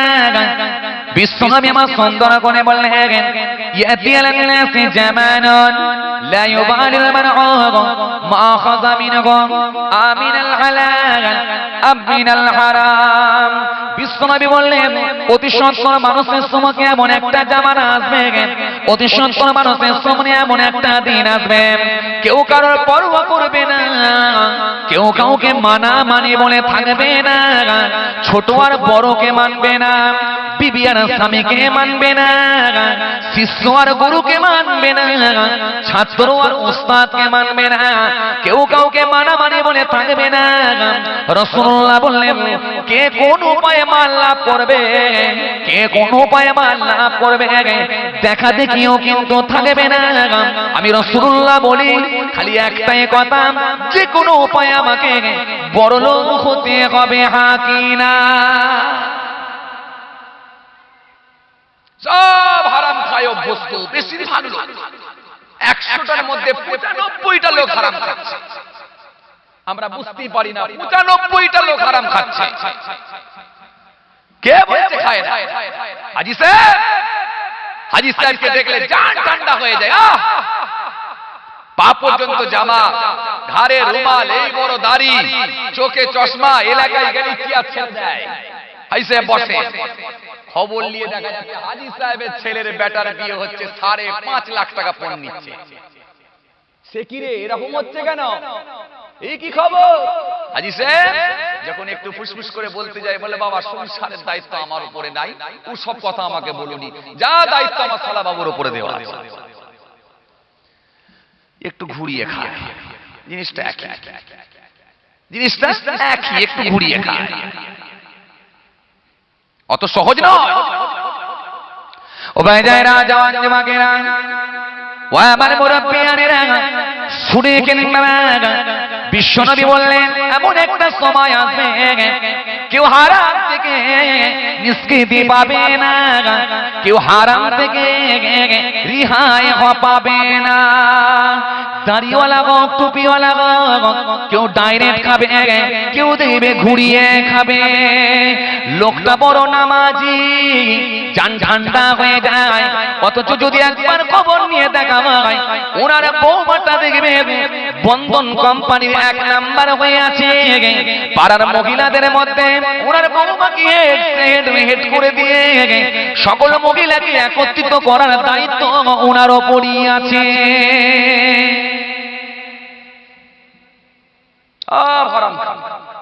বিশ্বনবী বলেন লা ইয়াদখুলুল জান্নাতাল হামন নাবাতা মিনাস সাওতি ওয়া কুল্লুল লাহামিন নাবাতা মিনাস সাওতি কানাতিন নারু আওলা বিহিম। বিশ্বনবী বললেন জেনে শুনে যদি যারা পরিমাণ কারো শরীরে হারাম খাদ্য ঢুকে যায়, আমি রাসূলুল্লাহ বলি ওই শরীরটা আল্লাহর জান্নাতে কখনো যাবে না। দুনিয়ার জমিনে নামাজ থাকবে, দুনিয়ার জমিনে রোজা থাকবে, দুনিয়ার জমিনে দাড়ি থাকবে, টুপি থাকবে, জুব্বা থাকবে, ওয়াজ থাকবে, নসিহত থাকবে, এরকম মাহফিলে গিয়ে বসে বসে বসে বসে ওয়াজ শুনবে। কিন্তু মনে রেখে নিও জেনে শুনে যদি যারা পরিমাণ হারাম খাদ্য ঢুকে যায় ওই শরীরটা আমি নবী বলি কখনো জান্নাতে যাবে না। ও মেরে হে তরুণা যুবকেরা, আমার মুরব্বিয়ানেরা শুনে গেলেন না। এইজন্য বিশ্বনবী বললেন হারাম থেকে কেউ রেহাই পাবে না। তরুণিয়া নওজোয়ান যুবকেরা ভালো করে শুনে গেলেন না। আজকে সমাজে অনেক হুজুররা পর্যন্ত হারাম খেয়ে ফেলছে। এরকম বড় বড় মাহফিলে নিয়ে গিয়ে এরকম করে একটা চাদর বাড়িয়ে দিচ্ছে, বাবা এখানে 20 পেল, 50 পেল, 100 টাকা পেল, 200 টাকা পেল, 300 টাকা পেল, 500 টাকা পেল, 1000 টাকা, 2000, 5000 টাকা। এই টাকাটাকে আমি কুড়িয়ে রোহিঙ্গাদের জন্য সাহায্যের জন্য পাঠিয়ে দেব। অথচ ওই টাকা রোহিঙ্গা গেল না আপনার বাড়ির বিল্ডিং হলো, একমাত্র আল্লাহ ছাড়া কেউ জানে না। রাসূলুল্লাহ বলেন হারাম থেকে কেউ রেহাই পাবে না। কেউ ডাইরেক্ট খাবে, কেউ ঘুরিয়ে খাবে, হারাম থেকে কেউ ছাড় পাবে না। আমি রাসূলুল্লাহ বলি ওই শরীরটা কখনো জান্নাতে যাবে না। খালি হাতে মুসাফা করলে মুসাফাই হতে চায় না। গোলাপি কালারের একটা 2000 মেরে দিলে কত যত্ন বেড়ে যায়, কথা ঠিক কিনা? খালি হাতে মুসাফা করলে মুসাফাই হতে চায় না। 5000 দিয়ে যদি একবার মুসাফা করা হয় তার আর যত্ন, তার ভালোবাসাটা বেড়ে যায়, কথা ঠিক কিনা? কাছে বসিয়ে হাত ধরে টেনে বাবা একটু জিরু পানি খেয়ে যাও বাবা, সংসারের খবর সব ভালো, বাড়ির খবর ভালো, কথা ঠিক কিনা? এই 5000 টাকা কোথা থেকে এলো একবারও খবরটা আমি নিলাম না। 200 টাকা ইনকাম করতে গেলে লোকের মাথা চুল থেকে পানি ঝরে টস টস করে জমির উপরে পড়ে, মাথার ঘাম পায়ে পড়ে 200 টাকা ইনকাম করতে গেলেন। অথচ এই লোকটা মুসাফা করে যদি 5000 টাকা দিয়ে দেয় তার জানটা এত বড় নয়, নিশ্চয়ই কিছু একটা স্বার্থ নিয়ে এসেছে ভাই। অথচ আমি জানলাম না এত টাকা মুসাফা করে দাও কোথায় থেকে এলো, তুমি কি কাজ করো খবর নিলাম না। ওই টাকা নিয়ে বাড়ির খবর নিয়ে যত্ন করে ওই টাকাটা নিয়ে পকেটে ঢুকিয়ে নিলাম, ভালো করে বিরিয়ানি খেয়ে জিরো পানি খেয়ে ঘর পাঠিয়ে দিলাম। রাসূলুল্লাহ বলে বিভিন্ন দিক দিয়ে ঘুরিয়ে ঘুরিয়ে হারাম তারা খাবে, হারামের হাত থেকে কেউ কিন্তু রেহাই পাবে না। আমরা মনে করি শুধু মদ খাওয়া মনে হয় হারাম, শুধু মদ খাওয়া মনে হয় হারাম, এই জন্য খালি মদখোরকে দেখলি আমরা রেগে যাই, কথা ঠিক কিনা? আপনাদের গ্রামে যখন একটা মাতাল, মনে রাখবেন শুক্রবার দিনে, আজকে জুমার দিন গেল, এই জুমার দিনে যদি শুক্রবার দিনে যদি একটা মাতাল চোখগুলো লাল লাল করে মুখেতে মদ খেয়ে দুর্গন্ধ, মুখ দিয়ে দুর্গন্ধ বার হয়, চোখগুলো লাল লাল করে জামাটাকে উল্টে দিয়ে একটা মাতাল যদি মসজিদে ঢুকতে যায়, বলুন চাচা আপনারা কি করবেন? ঢুকতে দেবেন? কথা কন না গো, ঢুকতে দেবেন? আওয়াজ ঢুকতে দেবেন? ঢুকতে দেবেন না? আচ্ছা চাচা বলেছে ঢুকতে দেবো না, চাচা কি করবেন? বের করে দেবেন। এখন ধরুন যদি বেরোতে না চাই, এ যুবক ভাই, একটা যুবক ভাই উত্তর দেন তো, যদি বেরোতে না চাই কি করবেন? একটা মোটা পাড়া যুবক ভাই বলুন তো, এই মোটা পাড়া যুবক ভাই বলুন তো, বেরোতে না চাইলে কি করবেন? মেরে বার করে দিলে রোগা পাড়া মোটা ভাই বলছে তো দেখছি, একটু মোটা পাড়া চাইছিলাম, রোগা পাড়া ভাই বলছে না, আচ্ছা তাই হোক, তাহলে মেরে বার করে দেবো। তাহলে ওই লোকটা মদ খেয়ে ঢুকেছে বলে মেরে বার করে দেবেন, কথা ঠিক কিনা? অথচ যে লোকটা টাটকা সকালে লটারির টিকিট কেটে এসে মসজিদে ঢুকছে, তাকে তো কোনোদিন বললেন না যে মেরে বার করে দেবো, কেন? তার পাঞ্জাবিটা সাদা এই জন্য, হ্যাঁ কিনা? মদটা হারাম হলো, লটারিটা হারাম নয়। মদটা হারাম হলো, সুদটা হারাম নয়। মদটা হারাম হলো, লোকের সঙ্গে প্রতারণা করলে কি হারাম নয়? মদটা হারাম হলো, লোককে ধোঁকা দিলে কি হারাম নয়? মদটা হারাম হলো, চালে কাকড় মারলে কি হারাম নয়? মদটা হারাম হলো, ভালো বেগুনের সঙ্গে কানা বেগুন পাইল করলে কি হারাম নয়? বিশ্বনবী বললেন একটা সময় আসবে হারাম থেকে কে রেহাই পাবে না। এই জন্য আল্লাহর কোরআন সুন্দর করে বলেছে, ইয়া আইয়ুহাল্লাযীনা আমানু লা তুহারিমু তাইয়্যিবাত মা আহাল্লাহু লাকুম ওয়া লা তা'তাদু ইন্নাল্লাহা লা ইউহিব্বুল মু'তাদিন। ইয়া আইয়ুহাল্লাযীনা আমানু, হে ঈমানদারগণ, লা তুহারিমু, তোমরা হারাম মনে করো না, তাইয়্যিবাত, পবিত্র বস্তুগুলোকে, পবিত্র খাবারগুলোকে, মা আহাল্লাহু লাকুম, যেগুলো আমি আল্লাহ তোমাদের জন্য হালাল করে দিয়েছি, ওয়ালা তা'তাদু, এবং তোমরা সীমা লঙ্ঘন করো না, ইন্নাল্লাহা লা ইউহিব্বুল মু'তাদিন, নিশ্চয়ই আমি আল্লাহ সীমা লঙ্ঘনকারীদেরকে পছন্দ করি না, নিশ্চয়ই আমি আল্লাহ সীমা লঙ্ঘনকারীদেরকে ভালোবাসি না। এজন্য আমার আল্লাহ কোরআনে কারীমের মধ্যে সুন্দর করে ঘোষণা দিলেন, ইন্নামা হাররামা আলাইকুমুল মাইতাতা ওয়াদ-দামা ওয়া লাহমাল খিনজির ওয়া মা উহিল্লা বিহি লিগায়রিল্লাহ, ইন্নামা, নিশ্চয়, হাররামা, হারাম করে দেওয়া হয়েছে, আলাইকুম, তোমাদের জন্য, মাইতাতা, মৃত জানোয়ার, ওয়াদ-দামা, প্রবাহিত রক্ত, ওয়া লাহমাল খিনজির, শুকরের মাংস, ওয়া মা উহিল্লা বিহি লিগায়রিল্লাহ, গায়রুল্লাহর নামে জবাহকৃত পশুগুলো তোমাদের জন্য হারাম করে দেওয়া হয়েছে। তাহলে প্রথমে আমার আল্লাহ কি বললেন? ইন্নামা, নিশ্চয়, হাররামা, হারাম করে দেওয়া হয়েছে, আলাইকুম, তোমাদের জন্য, মাইতাতা, মৃত জানোয়ার, মৃত জানোয়ার তোমাদের জন্য হারাম। কিন্তু আমার আল্লাহ মৃত জানোয়ার খেতে বলেছে, খান আপনারা মৃত জানোয়ার, খাননি, একটাও খাননি। মাছ খান, আর কি মাছ খান, আর কিছু খাবেন? খাবেন? আর খাবার কিছু ইচ্ছা আছে? আর একটা আল্লাহ হালাল করেছেন, খাবো, নাম বলবো? আচ্ছা, আপনারা গোশাপ খেয়েছেন? কোনদিন আপনারা গোশাপ খেয়েছেন? গোশাপ খান? গোশাপ কোনদিন খাননি? খাবার ইচ্ছা লেগেছে, খাবেন? আরে কথা কন না কেন? খাবেন? খাবারও শখ নেই, খাবারের শখ নেই। তৎকালীন সময়ে গোশাপ খাওয়া হতো, পরবর্তীকালে সেটা হারাম হয়েছে, কিন্তু তৎকালীন সময়ে গোশাপ খাওয়া হতো। এই গোশাপ জানেন, হাদিস পাকের মধ্যে এসেছে, মিশকাত শরীফের মধ্যে এসেছে, গোশাপ হিন্দিতে বলা হয় গোহ, ফার্সিতে বলা হয় সুসমার। এই গোশাপ, আল্লামা জালালউদ্দিন সুয়ুতী রাহমাতুল্লাহ আলাইহি তিনি বলছেন, গোশাপের একটা স্পেশাল বৈশিষ্ট্য আছে। এই গোশাপের স্পেশাল বৈশিষ্ট্য কি জানেন? গোশাপ কতদিন বাঁচে জানেন? 700 বছর। কত বছর বাঁচে? 700 বছর বাঁচে। গোশাপ কতদিন বাঁচে? 700 বছর বাঁচে। গোশাপের লিঙ্গ হলো, স্পেশাল বৈশিষ্ট্য কি জানেন? গোশাপের লিঙ্গ হলো দুইটা। গোশাপের জীবনে দাঁত পড়ে না, জীবনে পানিও খায় না, 40 দিন ছাড়া ছাড়া একটা করে পেশাব করে, পেচ্ছাপ করে, জীবনে দাঁত পড়ে না, পানিও খায় না, বায়ু দ্বারাই নিজের পিপাসা তেষ্টা মিটিয়ে নেয়, বায়ু দ্বারা নিজের পিপাসা নিবারণ করে, বায়ু দ্বারা নিজের পিপাসাটা মিটিয়ে নেয়। জীবনে পানি খায় না, দাঁতও পড়ে না, দুটো লিঙ্গ আছে, জীবনে দাঁতও পড়ে না, 40 দিন ছাড়া ছাড়া একটা করে পেশাব করে। গোশাপের স্পেশাল বৈশিষ্ট্য আছে। রাসূলুল্লাহর একজন সাহাবী, যার নাম হযরত খালিদ বিন ওয়ালিদ রাদিয়াল্লাহু তাআলা আনহু, তিনি গোশাপ খাচ্ছেন, আল্লাহর নবী সেখানে প্রেজেন্ট আছেন। তাহলে হারাম খাওয়া যাবে কয়টা? আরে কথা কন না কেন? কয়টা? বলে হারাম কেন হুজুর, হালাল খাচ্ছি। লা তুহারিমু তাইয়্যিবাত, যেগুলো আল্লাহ হালাল করেছেন খেও না, যেগুলো আল্লাহ হারাম করেছেন পবিত্র বস্তুগুলো তোমরা খাও। হুজুর খাই আমরা, হালাল খাই, মরা জিনিসও খাই, সেটা কোনটা? আওয়াজ করে বলেন কোনটা? মাছ।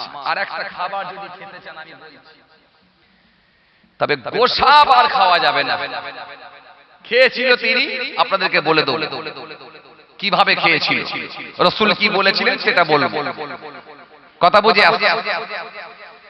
তাহলে বাবাজি আমার ভাইরা, যে কথা আপনাদের বোঝাতে চাইছিলাম, তাহলে আমার আল্লাহ সুন্দর করে কি বললেন? ইন্নামা, নিশ্চয়, হারামা, হারাম করে দেয়া হয়েছে, আলাইকুম, তোমাদের জন্য, মাইতা, দামিত জানোয়ার, ওয়াদামা, প্রবাহিত রক্ত, ওয়াল হামাল খিনজির, শুকরের মাংস, শুকরের গোশত, এগুলো তোমাদের জন্য হালাল করে দেয়া হয়েছে।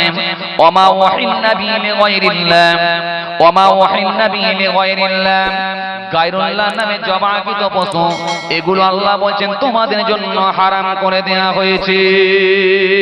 আজকে সমাজের মানুষ আমরা বুঝি না কেন। বিশ্বনবী বলেন লাআনাল্লাহু মান জাবা লিগায়রিল্লাহ ওয়া লাআনাল্লাহু মান সারাকা মানারাল আরদ।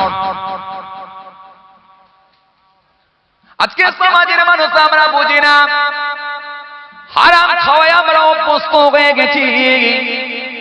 জানি না, জানি না, জানি না, খালি ওপরের লেভেল দেখে আমরা মাল কিনে নিয়ে আসছি। ওপরের লেভেলটা আমরা দেখলাম ঠিক আছে, বিসমিল্লাহ চিকেন শপ, বিসমিল্লাহ চিকেন সেন্টার, বিসমিল্লাহ চিকেন সেন্টার, সাহেব বিরিয়ানি হাউস, বিসমিল্লাহ চিকেন বিরিয়ানি, বিসমিল্লাহ চিকেন বিরিয়ানি, 786 চিকেন বিরিয়ানি, হাজি বিরিয়ানি, বিসমিল্লাহ চিকেন শপ। এই দোকানে যখন আমরা চলে গেলাম, চিকেনের দোকানে যখন আমরা চলে গেলাম, 1 কিলো মুরগি কিনে নিয়ে চলে এলাম। বাড়িতে জামাই এসেছে বলে 1 কিলো মুরগি আমরা ওখান থেকে কিনে নিলাম, কিন্তু আমরা একবারও খবর নিলাম না এই মুরগিটা জবাই করলো কে, তার হারাম হালাল সম্পর্কে কতটুকু জ্ঞান আছে, এই বিচারটা আমরা একবারও করলাম না, একবারও জানলাম না। ওপরে লেখা আছে, খালি দেখলাম বিসমিল্লাহ চিকেন সেন্টার, এই লেভেল দেখে আমরা কিনে নিয়ে চলে এলাম। এজন্য একটা জবাই হলো 2 প্রকার, জবাই হলো 2 ধরনের, একটা হলো স্বাভাবিক পদ্ধতিতে জবাই, আর একটা হলো অস্বাভাবিক পদ্ধতিতে জবাই। স্বাভাবিক পদ্ধতিতে জবাই কেমন জানেন? খাদ্যনালী, শ্বাসনালী, 2টো রক্তনালী, কমপক্ষে 4টে নালী আপনাকে কাটতে হবে, 4টে নালী আপনাকে কাটতে হবে, কমপক্ষে 3টে আপনাকে কাটতে হবে। খাদ্যনালী, শ্বাসনালী, রক্তনালী 3টে আপনাকে কাটতে হবে। এই 3টে কাটতে হবে, সাথে আল্লাহর নাম নিতে হবে, এটাই হলো আপনার জন্য হালাল। ও এ তরুণেরা, যুবকেরা, আমার মুরব্বিয়ানেরা, শুনে গেলেন না? অনেক দোকানে দেখবেন মুসলমান দোকানদার, কিন্তু ওই দোকানে যিনি কর্মচারী আছেন তিনি গায়ের কম, তিনি ঈমান কবুল করেন না, গায়ের কম। এই গায়ের কম কর্মচারী যদি দোকানে থাকে, ওই দোকানদার মুসলমান, দোকানদার কোনো প্রয়োজনে যদি আত্মীয় বাড়ি যান, কিন্তু দোকান খুলে রেখেছেন, ওই গায়ের কম কর্মচারীকে বলে গেলেন, বাবা যেখানে আসুক না কেন তুমি আল্লাহর নাম নিয়ে চালিয়ে দেবে, চালিয়ে দেবে, কেটে দেবে, রক্তটা বার করে দেবে, খালি কল্লাটা পুরো কেটে দিও না। যখন আপনি এরকম করে বুঝিয়ে দিয়ে চলে গেলেন, আপনি ভাবলেন কি যার হারাম সম্পর্কে কোনো জ্ঞান নাই, হারাম হালালের জ্ঞান নাই, তাকে আপনি জবাই করার অনুমতি দিয়ে দিলেন। সে যখন জবাই করতে গেল, কার নাম নিল কোনো হিসাব নাই, যেহেতু সে অন্য ধর্মের মানুষ, গায়ের কম। এইভাবে যখন সে কাটে দিল, আপনি ওই লেভেল দেখে কিনে নিয়ে চলে এলেন, বাড়িতে নিয়ে এসে ফুর্তি করে খেলেন, কিন্তু এই খাবারটা আপনার জন্য হারাম হয়ে গেল। এই হারাম সম্পর্কে আপনি একবারও ভাবলেন না। ও হে তরুণেরা, যুবকেরা, আমার মুরব্বিয়ানেরা, শুনে গেলেন, রেখে দিন না, ভুল বুঝবেন না, ভালো করে একটু ওখানে বোঝার চেষ্টা করেন রে ভাই, ভালো করে একটু ওখানে বোঝার চেষ্টা করুন, ভালো করে একটু ওখানে শুনে রেখে বাবা। এই হারাম সম্পর্কে যদি আপনার জ্ঞান না থাকে, হারাম হালালের জ্ঞান যদি আপনার না থাকে, আপনি বুঝতেই পারবেন না কোন দিক দিয়ে মাল হারাম খেয়ে ফেলবেন। আর যারা পরিমাণ হারাম খাদ্য ভিতরে ঢুকে গেলেন, বিশ্ব নবী বলেন কখনো ওই শরীরটা জান্নাতে যাবে না। তরুণিয়া নওজোয়ান যুবকেরা ভালো করে শুনে রেখে দিন, জেনে রেখে দিন বাবা। এজন্য দোকানদার যিনি ভেতরে বসে আছেন, সেই দোকানদারকেও যদি দেখে আপনার বুঝতে পারেন যে হারাম হালালের জ্ঞান আছে, দোকানদারের মুখ ভরা দাঁড়িয়ে আছে, দোকানদারকে দেখে মনে হচ্ছে নামাজি লোক, এখানে কোনো সন্দেহ নাই, তখন আপনি ওই দোকান থেকে মাল কিনতে পারেন, নহলে কিন্তু কিনতে পারবেন না। যার মুখগুলো বড় বড়, মুখ দিয়ে যার গন্ধ উঠছে বলো, চোখগুলো লাল লাল হয়ে আছে, হারাম হালালের জ্ঞান নাই, এরকম মুসলমান দোকানদার হলেও তার দোকান থেকেও কিনা আপনার জন্য বৈধ হবে না।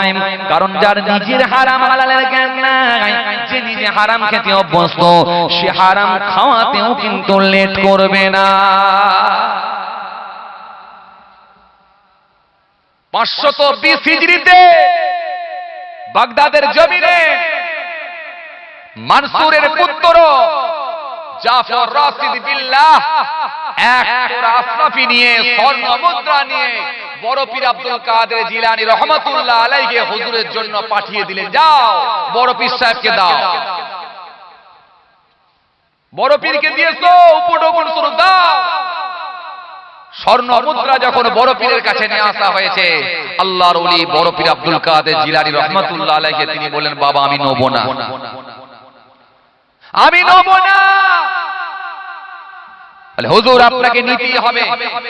আল্লাহর ওলি বড় পীর আব্দুল কাদের জিলানী কত বড় কি র‍্যাঙ্কের আল্লাহর ওলি ছিলেন বাপ, ছোটখাটো মানুষ ছিলেন না, ছোটখাটো মানুষ ছিলেন না। যে বড় পীর সাহেব বলতেন, मैंने 1 साल ना खाया ना पिया ना सोया, मैंने 40 साल ऐसा की वजू से सुबह की नमाज पढ़ा, এ ছিলেন বড় পীর। ছোটখাটো মানুষ ছিলেন না বাবা, বড় বড় আল্লাহর ওলি ছিলেন। আল্লাহর ওলিরা ছোটখাটো মানুষ হন না, মস্ত বড় আল্লাহর ওলি ছিলেন বাপ। বাগদাদের জমিনে 7 দিনের জন্য বড় পীর সাহেব নিখোঁজ হয়ে গেলেন। 7 দিন কোনো খবর নাই বাগদাদের জমিনে। বাগদাদের মানুষগুলো খোঁজ খবর নিতে শুরু করলো, খবর নাও খবর নাও খবর নাও, খোঁজ খোঁজ খোঁজ খোঁজ, কোনো খবর নাই, কোনো খবর নাই।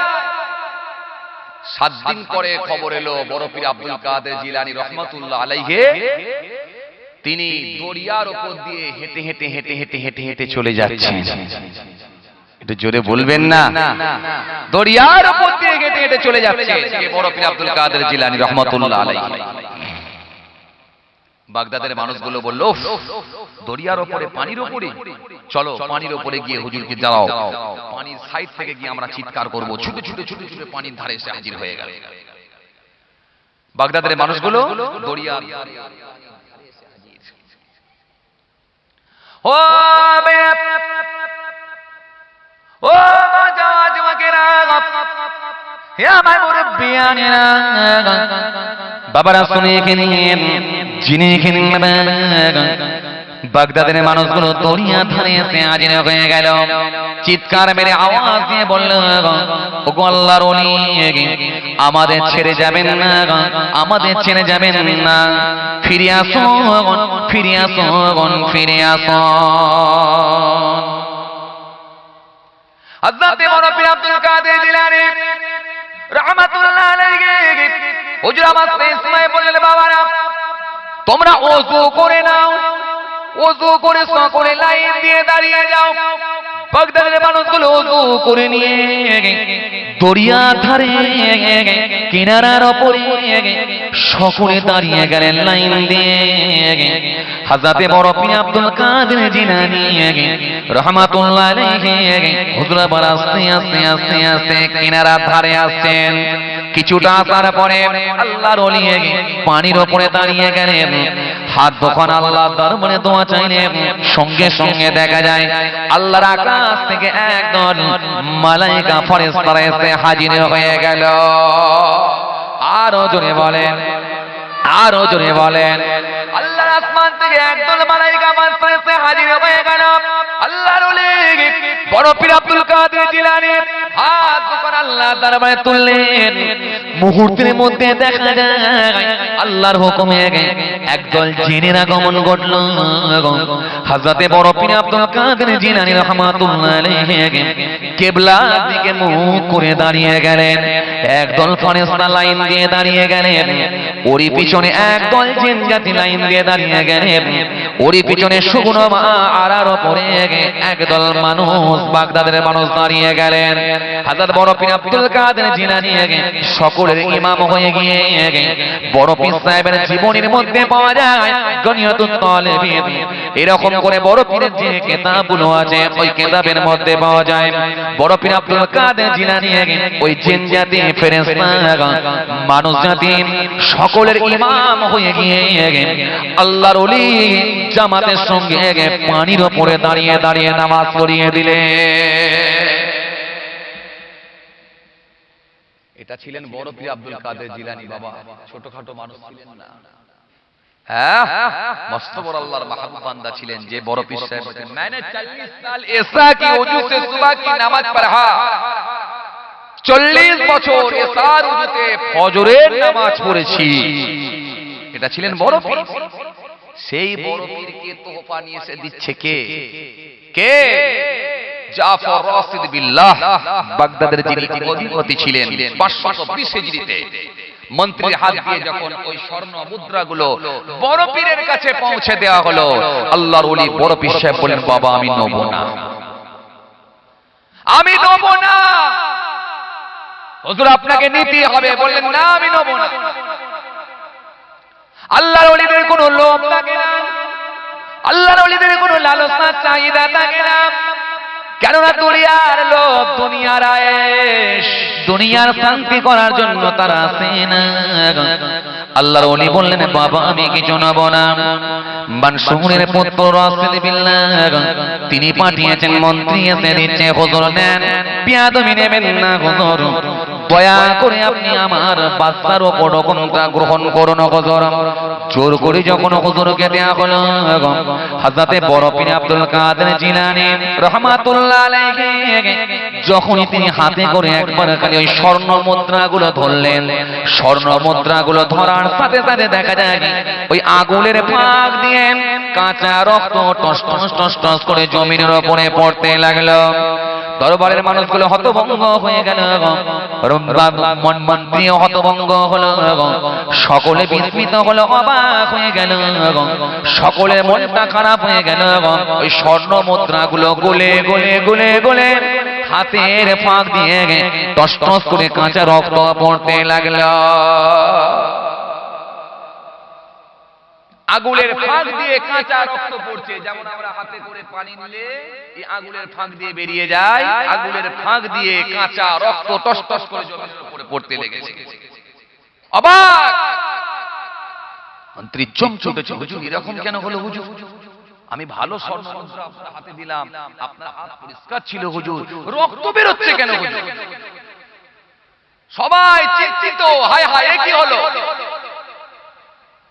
আল্লাহর ওলি হযরত বড় পীর আব্দুল কাদের জিলানী বললেন বাবারা, হে বাবা শুনে রেখে দাও, তোমার বাবা যে মালটা আমাকে দিয়ে পাঠিয়েছে বাবা, আমি বারবার বলেছিলাম আমাকে দিও না দিও না দিও না, কেননা আমি বড় পীর আব্দুল কাদের জিলানী জীবনে কোনোদিন হারাম খাদ্য মুখ দিয়ে ঢোকায় না।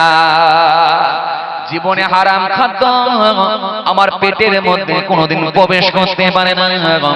এই জন্য তোমার বাবা যে আমাকে মালটা দিয়েছে, এই মালটা পুরোটাই হারামের মাল দিয়েছে। গরিবের রক্ত শোষণ করে নিয়ে গরিবের মাল আত্মসাৎ করে নেওয়া মাল, গরিবের মাল আত্মসাৎ করে নিয়েছে, গরিবের রক্ত শোষণ করেছে, গরিবের মাল ছিনিয়ে নিয়েছে, মানুষের সঙ্গে প্রতারণা করেছে। এই হারাম মালকে যখন একত্রিত করে যখন আমাকে অপর কোনো সরস দিয়েছে, সেটা আমার আল্লাহ পাক নারাজ হয়ে গিয়ে আমাকে খেতে দেবেন না বলে আমার আগুনের ফাঁক দিয়ে গরিবের রক্তটা কাঁচা রক্তে পরিণত করে আমার আল্লাহ আগুনের ফাঁক দিয়ে আমার আল্লাহ বের করে দিয়েছেন। তবে মনে রেখে দিন, এই স্বর্ণ মুদ্রার ভেতরে মাত্র 3টে মাল ভালো আছে। এই 3টে মালকে আমি আলাদা করে দিলাম। এটাই হলো তোমার বাচ্চার অরিজিনাল মেহনতের মাল, এটাই হলো তোমার বাচ্চার মাল। বাকি সব গরিবের মেরে নেওয়া মাল। গরিবের মেরে নেওয়া মালকে আমার আল্লাহ বরদাস্ত করবেন না। এই জন্য আমি বড় পীরকে আমার আল্লাহ দেখিয়ে দিয়েছেন, আমি বড় পীরের হাতে দেওয়া সঙ্গে সঙ্গে কাঁচা রক্ত হয়ে গিয়ে টস টস করে জমিনের উপরে পড়ে যা। কে দেখাবে? আজ যদি আমাকে এমএলএ একটা টাকার বস্তা যদি দিয়ে দেয়, আমি আনন্দ সহকারে গ্রহণ করে নেব। এমপি যদি আমাকে 2 পকেট ভর্তি টাকা দিয়ে দেয়, হুজুর নেন, আমি নিয়ে নেব, কাছে টেনে নেব। আর ভিডিও যদি আমাকে টাকা দেয়, আমি নিয়ে নেব। বিধায়ক যদি দেয়, আমি নিয়ে নেব। হারাম হালালের কোশ্চেন তো হবেই না।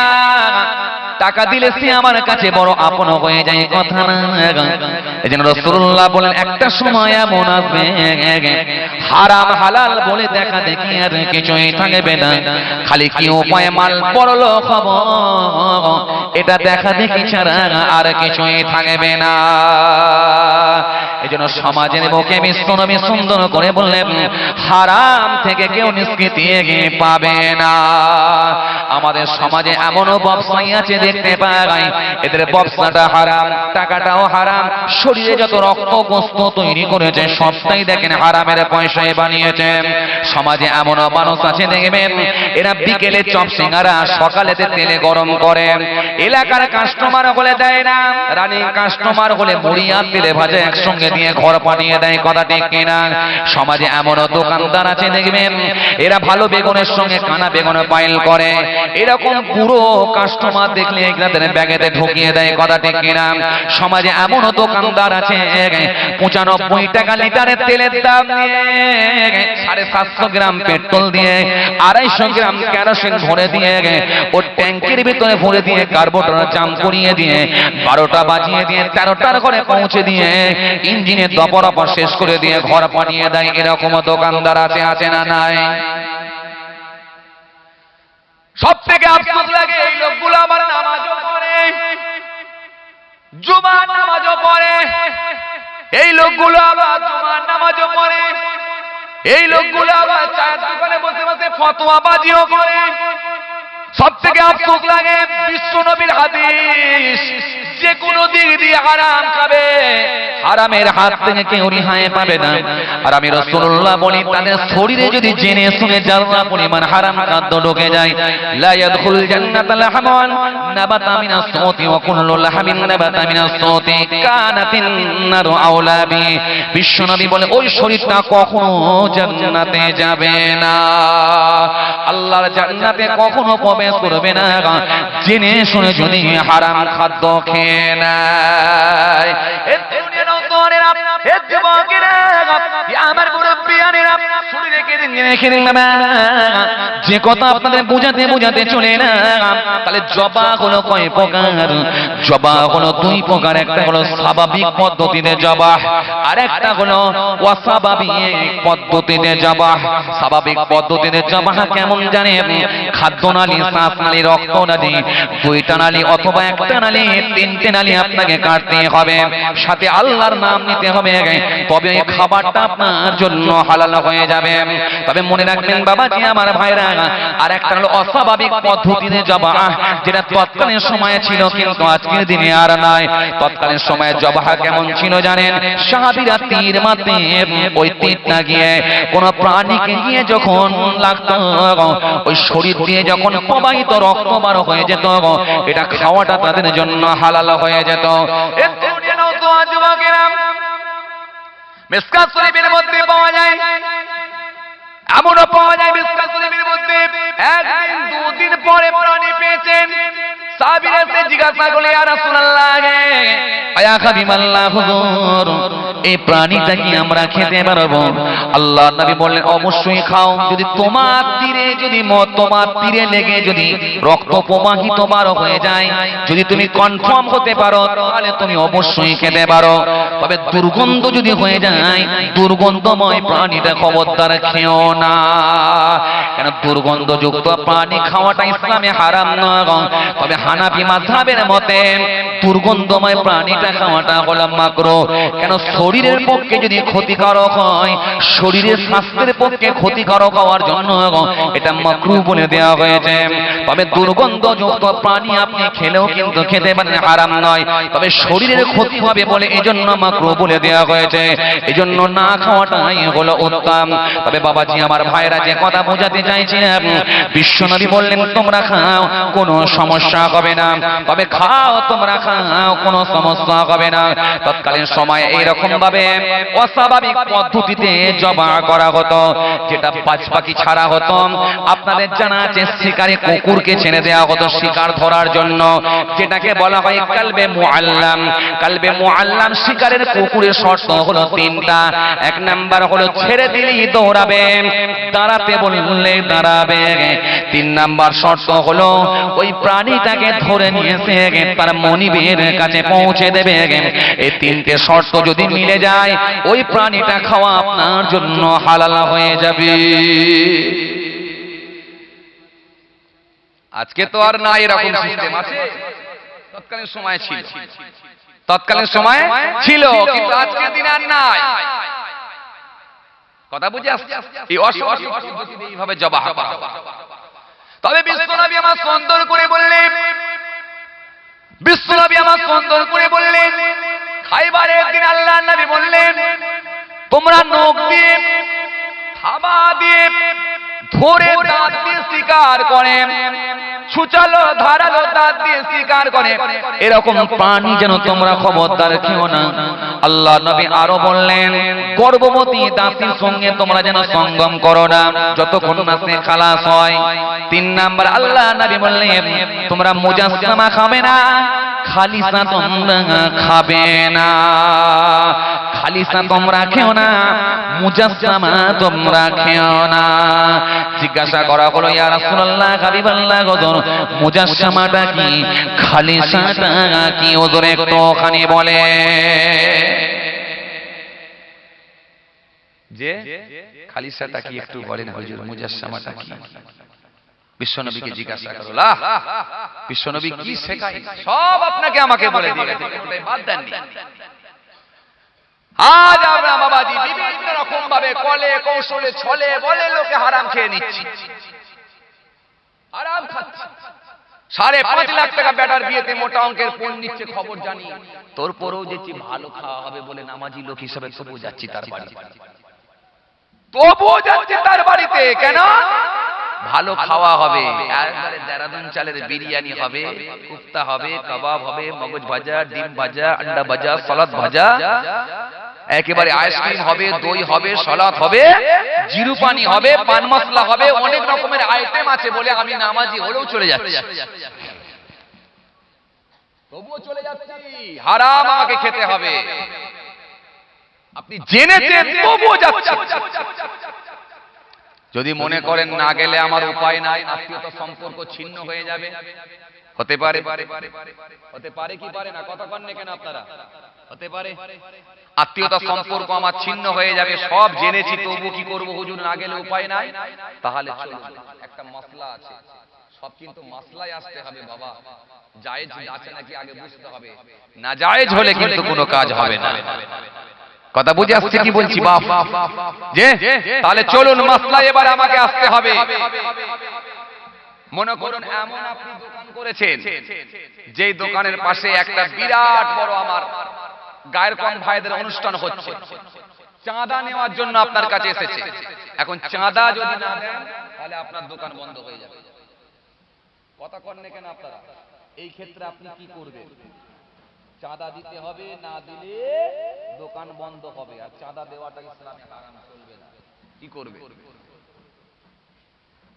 জরুরতের মাসলা ইসলাম দিয়েছে, সব শিখিয়েছে ইসলাম। ইসলাম সব শিখিয়েছে, কোনোটাই বাদ দেয়নি। উপায় কি? উপায় একটা আছে, চলুন উপায়টা আপনাদের বলি। আর ওখানে বাকি রয়েছিল কোনটা বলুন তো? গোশ সাপ, তাই না? কে খেয়েছিল, তাই না? কে খেয়েছিল ওটা বাকি আছে। হাতে নিয়ে চলে এসেছেন? যাক, ভালো করেছে। হ্যাঁ হ্যাঁ, মাশাআল্লাহ। বাবাজি থাক, আল্লাহ নিয়ে এলে আবার কোনোদিন আলোচনা হবে ইনশাআল্লাহ। আমার জন্য দোয়া রাখবেন, আমি আপনাদের জন্য দোয়া রাখি। বাবাজি আমার,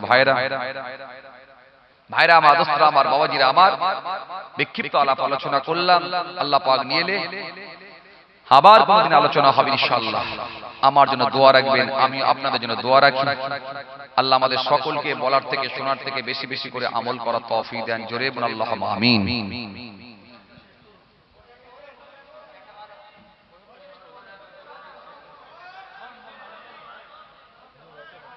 আতা আছে জি, আপনাদের তাড়াতাড়ি আমি লাইন করে দিচ্ছি।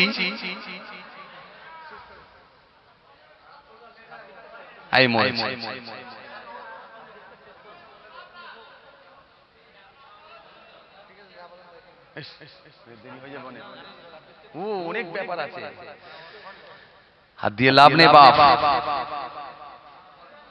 ওখানে 5টা পয়েন্ট বলেছিলাম। লাআনাল্লাহু মান জাবা লিগায়রিল্লাহ। একটা কি বলেছিলাম? আল্লাহর উপরে যে ব্যক্তি গায়রুল্লাহর নামে জাবাহ করে তার উপর আল্লাহর লানত। দ্বিতীয় নাম্বার কি ছিল?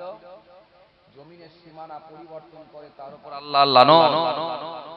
অপর বর্ণনায় বলা হয়েছে কি? জমিনের সীমানা ছিন্ন করে তার উপর আল্লাহর লানত। 4 নম্বর কি হলো? যে কোনো বেদাতকে আশ্রয় দেবে, সমর্থন করবে, তার উপর আল্লাহর লানত। 5 নাম্বার কি হলো? যে পিতামাতাকে অভিসম্পদ দেবে, তার উপর আল্লাহর লানত। যতই হুজুরকে খাওয়াক আর হাফেজ সাহেবকে যত টাকা দামি একটা ভালো টুপি কিনে দিক, কোনো কাজ হবে না। কথা বুঝছেন না? আমার মতো হুজুরকে দেখলে পাঞ্জাবির পিস কিনে দিচ্ছে, হুজুর নেন ভাইজান নেন।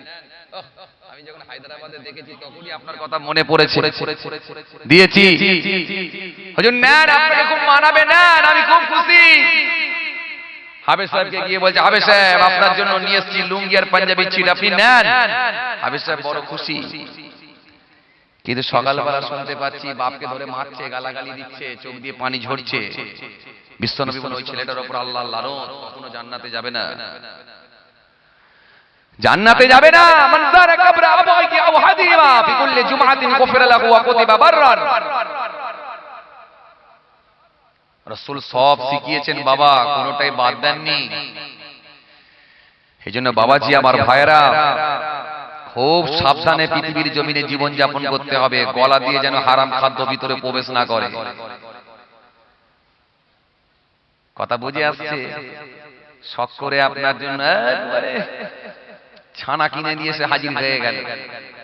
খান, একটু খান, খান খান খান খান। হাত ধরে টেকে নিয়ে যে লটারির টিকিট কাটা পয়সাতে একবারে সুন্দর করে বাড়ির মিষ্টির দোকানে ঢুকিয়ে, কি বলে বলো না গো, রসমালাই খাইয়ে দিয়ে, একেবারে ছানা খাইয়ে দিয়ে আপনি নামাজি লোক খুব খেলি। মাল কি করে খবর নিলেন? কোন খবর আছে? খবর না। খবর নিলেন খাওয়া হবে না, কথা ঠিক। এই জন্য কিয়ামতের ময়দানে বহু নামাজি, বহু দাড়িওয়ালা, টুপিওয়ালা সব জাহান্নামে যাবে। বললে তো হবে না। আমার মতো হুজুরকে দেখলে, হুজুর বিশ্বাস করেন, হুজুর দুনিয়া বুঝিনি, 18 বিঘে জমি হুজুর সব 3 ছেলের নামে লিখে দিয়েছি হুজুর, এক একজনকে 6 বিঘে করে দিয়েছি। খাক না, কত খাবে? খাক হুজুর, আপনাদের দোয়া হুজুর। একবার কামদেবপুর বাজারে যদি যাই 4500 তসবিহ পড়ি হুজুর, কাউকে দেখাইনি হুজুর, পকেটের ভিতরে রাখি হুজুর। আর একবার কামদেবপুর বাজার থেকে এলে 4500 তসবিহ পড়ি হুজুর। একবার বাজারে গেলেও আমার লস নাই হুজুর, আপ ডাউনে আমার 9000 তসবিহ হয়।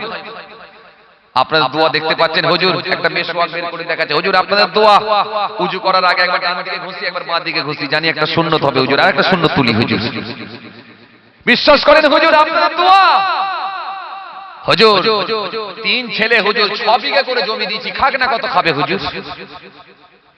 বিশ্বাস করেন হুজুর, হুজুর বিশ্বাস করেন হুজুর। একটাই মাত্র মেয়ে, একটা সুপাত্র, যোগ্য পাত্র, সার্ভিসম্যান থেকে বিবাহ দিয়েছি, তারও কোনো অভাব নাই হুজুর। দোয়া করেন হুজুর, দোয়া। আমার মতো হুজুর কি আর দোয়া না করে থাকতে পারবে? আল্লাহ তোমার বান্দাকে তুমি কবুল করো, আল্লাহ তোমার বান্দাকে তুমি মাফ করো, কবুল করো। আল্লাহ ওখান থেকে বলছে, এই চুপ কর, ওই যে মাল যে কি জিনিস আমি চিনি, তুই চিনিস? সিপিএম এর আমলে এলাকায় লোককে রাত ধরে জাগিয়ে রেখে দিয়েছিল, লোককে ঘুমাতে দেয় না। আর ওই যে 6 বিঘে জমি বলছে, 18 বিঘে জমি বলছে, সব সিপিএম এর আমলে বর্গা করেছে মাল, জানিস? টিএমসির আমলে ইন্দিরা আবাসনের ঘরের টাকা, মরা লোকের টাকা ভক্ষণ করে তলপেট মুটা করেছে। বড় ঝড়ের টাকা ঢুকেছে, লোকের হক মেরে সেটাও খেয়েছে। আর বিজেপির আমলে কোনো কথা নয়, খালি মানুষকে ধরে ধরে কুরবানি করেছে। আজ 62 বছর বয়স হয়েছে, এবারে মুখে দাড়ি ছেড়ে মসজিদে ঢুকেছে, তাও বেশি দিন হয় না, 6 মাস হয়েছে। ও মাল যে কি জিনিস তারা আমি জানি, তুই জানিস না। ও মাল যে কি জিনিস আমি জানি। কথা বুঝে আসছে না কি বলছি? দাঁড়া, ও 33 বছরে খাতা করবো, 34-এ যাবো, 35-এ যাবো, 36-এ যাবো, 37-এ যাবো, 38-এ যাবো, 39, 40, 41, 42, 43, 44, 45, 46, 47, 48, 49, 50, 51, 52, 53, 54, 55, 56, 57, 59, 60, 61-তে যাবো, 62-তে যাবো, ডিসেম্বর মাস পাবো, তবে নামাজের খাতা খুলবো। তার আগে মাল কোথায় যাবে? আমার ইয়ামাল মিসকালা যারাতিন খায়রা ইয়ারা ওয়া মান ইয়ামাল মিসকালা যারাতিন শাররা ইয়ারা। মসজিদে চাঁদা তুলতে গিয়ে সেখানেও কমিশন খাচ্ছে, আবার ওখান থেকেও মাল হাফ গায়েব করে দিচ্ছে। এটা আদায়কারী মাদ্রাসা চাঁদা তুলতে গেলে সে কমিশন খাচ্ছে, আবার মাদ্রাসা থেকে মাল গায়েব করছে, জানেন? অথচ জোহরের নামাজ পড়ছে, আসরের নামাজ পড়ছে। রাসূল বলেন একটা কেউ হারাম থেকে নিষ্কৃতি পাবে না। এত সহজ, না হলে তো এনআরসি আন্দোলনের সময় যা হয়ে যা জোয়া চেয়েছিল, আল্লাহ তুমি একটাকে অন্তত মেরে দাও, আল্লাহ একটাকে মারো, যা এনআরসি এনপিআরসি নিয়ে যা চলছে আল্লাহ একটাকে মারো। আল্লাহ বলছে হবে না, মাল মরবে না, ওকে দিয়ে তোকে সাইজ করব। এত সহজে মরে গেলে তুই সাইজ হবি না। কথা বুঝে আসছে কি বলছি? ভাইরা আমার, দোস্তরা আমার, বাবাজিরা আমার, ভুল বুঝবেন না, রাগ করবেন না। মদিনার বাজারে বিশ্বনবী প্রফেট মুহাম্মদ সাল্লাল্লাহু আলাইহি সাল্লাম হেঁটে হেঁটে যাচ্ছেন, গমের বস্তার ভিতরে সাহাবী গম বিক্রি করছেন, হাতটা নিয়ে গমের স্তূপের মধ্যে, গমের বস্তার মধ্যে হাতটা ঢুকালেন, ঢুকিয়ে দিয়ে হাতটা তুললেন, তুলে বললেন সাহাবী কি ব্যাপার? উপরে ভিজে গম আর ভিতরে শুকনো গম, কতদিন ধরে এরকম ধোঁকাবাজি ব্যবসায়ী শুরু করেছে বলো? এরকম ধোঁকাবাজি, বাটপাড়ি, চিটিংবাজি কতদিন ধরে শুরু করেছো? সাহাবী চমকে উঠেছেন, ইয়া রাসূলুল্লাহ, আল্লাহ হুজুর কি বলেন হুজুর? বেয়াদবি নেবেন না হুজুর, বেয়াদবি নেবেন না হুজুর, বেয়াদবি নেবেন না হুজুর। আল্লাহ নবী সাহাবী সেই সময় বললেন, ইয়া রাসূলুল্লাহ, ওয়া গাদিবাল্লাহ হুজুর, বেয়াদবি নেবেন না হুজুর, আমি আপনার সাহাবী, যেদিন থেকে আপনার হাতে হাত দিয়ে কালেমা পড়েছি, সেই দিন থেকে কোনোদিন জেনে শুনে যারা পরিমাণ খাদ্য হারাম মুখে ঢোকায় না। ইয়া রাসূলুল্লাহ, হাবিবাল্লাহ, যেদিন আপনার হাত দিয়ে কালেমা শরীফ পড়েছি, সেই দিন থেকে নামাজ আমি আর ছেড়ে দিই না হুজুর। ইয়া রাসূলুল্লাহ, হাবিবাল্লাহ, যেই দিনে আপনার হাতে কালেমা শরীফ পড়েছি, সেই দিন থেকে কোনোদিন আর মিথ্যা বলি না হুজুর। হুজুর বিয়াদবি নেবেন না হুজুর, মদিনার বাজারে হুজুর কোনো চোর নাই, মদিনার বাজারে কোনো পকেট মার নাই, মদিনার বাজারে কোনো ডাকাত নাই, মদিনার বাজারে কোনো চিটিং বাজ নাই। হুজুর আমার যে গমের বস্তাটা দেখছেন হুজুর, এই গমের বস্তাটা আমি গতকালকে হুজুর বিক্রি করেছিলাম হুজুর। গতকালকে গম বিক্রি করার পর অবশিষ্ট কিছু গম রয়ে গিয়েছিল হুজুর। আমি মনে মনে ভাবলাম হুজুর, এই কাঁধে করে শুধু শুধু এই খালি গমের বস্তাটা কেন আবার বাড়িতে নিয়ে যাব? এই কাঁধে করে গমের বস্তাটা আর বাড়িতে নিয়ে যাবার দরকার নাই, যেহেতু মদিনার বাজারে কোনো চোর নাই, পকেটে মারা নাই। আমি গমের বস্তার উপরে একটা দাগ মেরে দিলাম, আমার চিহ্ন লাগিয়ে দিলাম, লাগিয়ে দিয়ে খোলা আকাশের নিচে গমের বস্তাটা রেখে দিয়ে আমি বাড়ি চলে গেলাম। ইয়া রাসূলুল্লাহ, হাবিবাল্লাহ, বাড়িতে গিয়ে আবার আজকে সকালে কিছু টাটকা শুকনো গম নিয়েছে, ওই গমের বস্তার মুখটা খুলে শুকনো গম আমি কিছুটা ঢুকিয়ে দিয়েছি হুজুর। হতে পারে এই জন্য পরে শুকনো গম, ভিতরে হয়তো ভিজে গম, কিন্তু পানি আমি দিই না। হতে পারে আকাশ থেকে কিছু শিশির পরে হয়তো রাত্রে ভিজে গিয়েছিল, এটা হতে পারে। ইয়া রাসূলুল্লাহ হাবিবাল্লাহ হুজুর, পানি আমি দিই না। আল্লাহ নবী সেই সময় বলে, সাহাবীরে পানি তুমি দিও না এটা আমি বুঝতে পেরেছি, কিন্তু আকাশ থেকে যদি শিশির পরে গম ভিজি যদি যায়, তো ভিজে গমটাকে কেন তুমি আলাদা করলে না? কেন ভিজে গমটাকে যদি আলাদা করতে, শুকনো গমটাকে যদি আলাদা করতে, আজকে সকালে খরিদ্দার এসে যার প্রয়োজন হতো শুকনো গম নিত, তিনি ভিজে গম দিয়ে ইচ্ছুক, তিনি হয়তো ভিজে গম নিত, কিন্তু আলাদা করে কেন তুমি আলাদা আলাদা করে রাখলে না? যাও, রাসূলুল্লাহ বলে, যে মানুষকে ধোঁকা দেয় সে কখনো মুমিন বলে গণ্য হয় না। আমি রাসূলুল্লাহ বলি, এখনই ভিজে গম আলাদা করো, শুকনো গম আলাদা করো। গমের বস্তাটা তুমি এখনই মুহূর্তের মধ্যে ঢেলে ফেলো। সাহাবী মুহূর্তের মধ্যে গমের বস্তাটা ঢেলে ফেললেন। গমের বস্তাটাকে ঢেলে ফেলে আল্লাহ নবী থাকতে না পেরে সেই সময় বললেন, ভিজে গমগুলো তুলে তুলে তুলে তুলে আলাদা করো, শুকনো গমগুলো তুলে তুলে তুলে তুলে তুলে তুলে আলাদা করো। শুকনো গমের বস্তা আলাদা করে দেয়া হলো, ভিজে গমগুলোকে আলাদা জায়গায় সাইড করে দেয়া হলো। ইয়া রাসূলুল্লাহ হাবিবাল্লাহ হুজুর করে দিয়েছে। আল্লাহ নবী বললেন, তুমি সব সময় এরকম ভাবে ব্যবসা করবে। কেন তাওলাতে ফাহুয়া তিজারা, ধনের চাবিকাঠি হলো ব্যবসা। ব্যবসা তোমরা অবশ্যই অবশ্যই অবশ্যই ব্যবসা করো। কেন অন্যান্য ফরজের ন্যায় হালাল কামায় ব্যবসা করা হলো একটা ফরজ, কিন্তু মনে রেখে দিও ভিজে গম আমার শুকনো গম একসঙ্গে পাইল করে নয়। আল্লাহ নবী সেই সময় বলে আলাদা করতে, সাহাবী আলাদা করে দিলেন। এবার আপনাদেরকে আমার জিজ্ঞাসা, যদি আকাশ থেকে শিশিরে পড়লে যদি গমের বস্তা আলাদা করতে হয়, ভিজে গম যদি শিশিরে পড়া গমগুলোকে যদি আলাদা করাতে হয়, তাহলে ভালো বেগুন আর কানা বেগুন পাইল করে পুরো কাস্টমার মনে করে ব্যাগে যদি ঢুকিয়ে দেওয়া হয়, নাজাত হবে কি মনে হয়? কথা বুঝে আসছে? এই জন্য বাপ খুব হিসাব করে চলতে হবে। হিসাবের বাইরে গেলে গন্ডগোল আছে, হিসাবের বাইরে গেলে কিন্তু বিপদ আছে। কথা বুঝে আসছে? ভাইরা আমার, দোস্তরা আমার, বাবাজিরা আমার, বিশ্বনবী প্রফেট মুহাম্মদ সাল্লাল্লাহু আলাইহি ওয়াসাল্লাম দেখলেন গোশাত কে খাচ্ছেন? সাহাবী হযরতে বলেন, নাম বলেন, খালিদ বিন ওয়ালিদ। খালিদ বিন ওয়ালিদ রাদিয়াল্লাহু তাআলা আনহু কার বাড়িতে খাচ্ছেন? মা মাইমুনা রাদিয়াল্লাহু তাআলা আনহার বাড়িতে। মা মাইমুনা ছিলেন কে? খালিদ বিন ওয়ালিদের খালা আম্মা। বিশ্বনবী প্রফেট মুহাম্মদ সাল্লাল্লাহু আলাইহি ওয়াসাল্লামের সঙ্গে একেবারে বাড়িতে ঢুকেছেন খালিদ বিন ওয়ালিদ রাদিয়াল্লাহু তাআলা আনহু। তিনিও ভেতরে ঢুকেছেন, বিশ্বনবীও ঢুকেছেন। মা মাইমুনা রাদিয়াল্লাহু তাআলা আনহা তিনি একটা আস্ত গোশা ভাজা দিয়েছেন, খা। আমরা মাঝে মাঝে খাই মাছ ভাজা, তাই না? ভালো করে বেশ চকচক করে যদি তেল দিয়ে মচমচে করে মাছ ভাজা হয়, কাঁটা গোড় যা আছে সব চিবিয়ে খেয়ে নেয়, এমন ছেলে আছে না? নাই। কথা বলেন। আবার ইলিশ মাছের যদি পিস দেওয়া হয় আর বেশ সুন্দর করে গরম ভাত, টাটকা একটা ইলিশ মাছ আর একটু লবণ ছড়িয়ে দিলে আর কিছু লাগে ভাই? কথা কননি কেন? লাগে? আর কিছু লাগে না। একটু ভালো করে যদি পিসটা মচমচে ভাজা হয় আর কিছু লাগে না। খালিদ বিন ওয়ালিদ রাদিয়াল্লাহু তাআলা আনহু তিনি লোক সামলাতে পারছেন না, একবারে মচমচে করে ভাজা। আহ, একটু ছিঁড়ে খাবো। বিশ্বনবী প্রফেট মুহাম্মদ সাল্লাল্লাহু আলাইহি ওয়াসাল্লাম হাত বাড়াতে লাগলেন, যে দেখলেন গোশা, আল্লাহ নবী হাতটা ছোট করে নিলেন, গুড়িয়ে নিলেন। বিশ্বনবীর একটা স্পেশাল বৈশিষ্ট্য ছিল কি জানেন? যখন তিনি খাবার খেতেন, কোন খাবারের দুর্নাম বদনাম, কোন খাবারের খুঁত বের করতেন না, ত্রুটি বের করতেন না।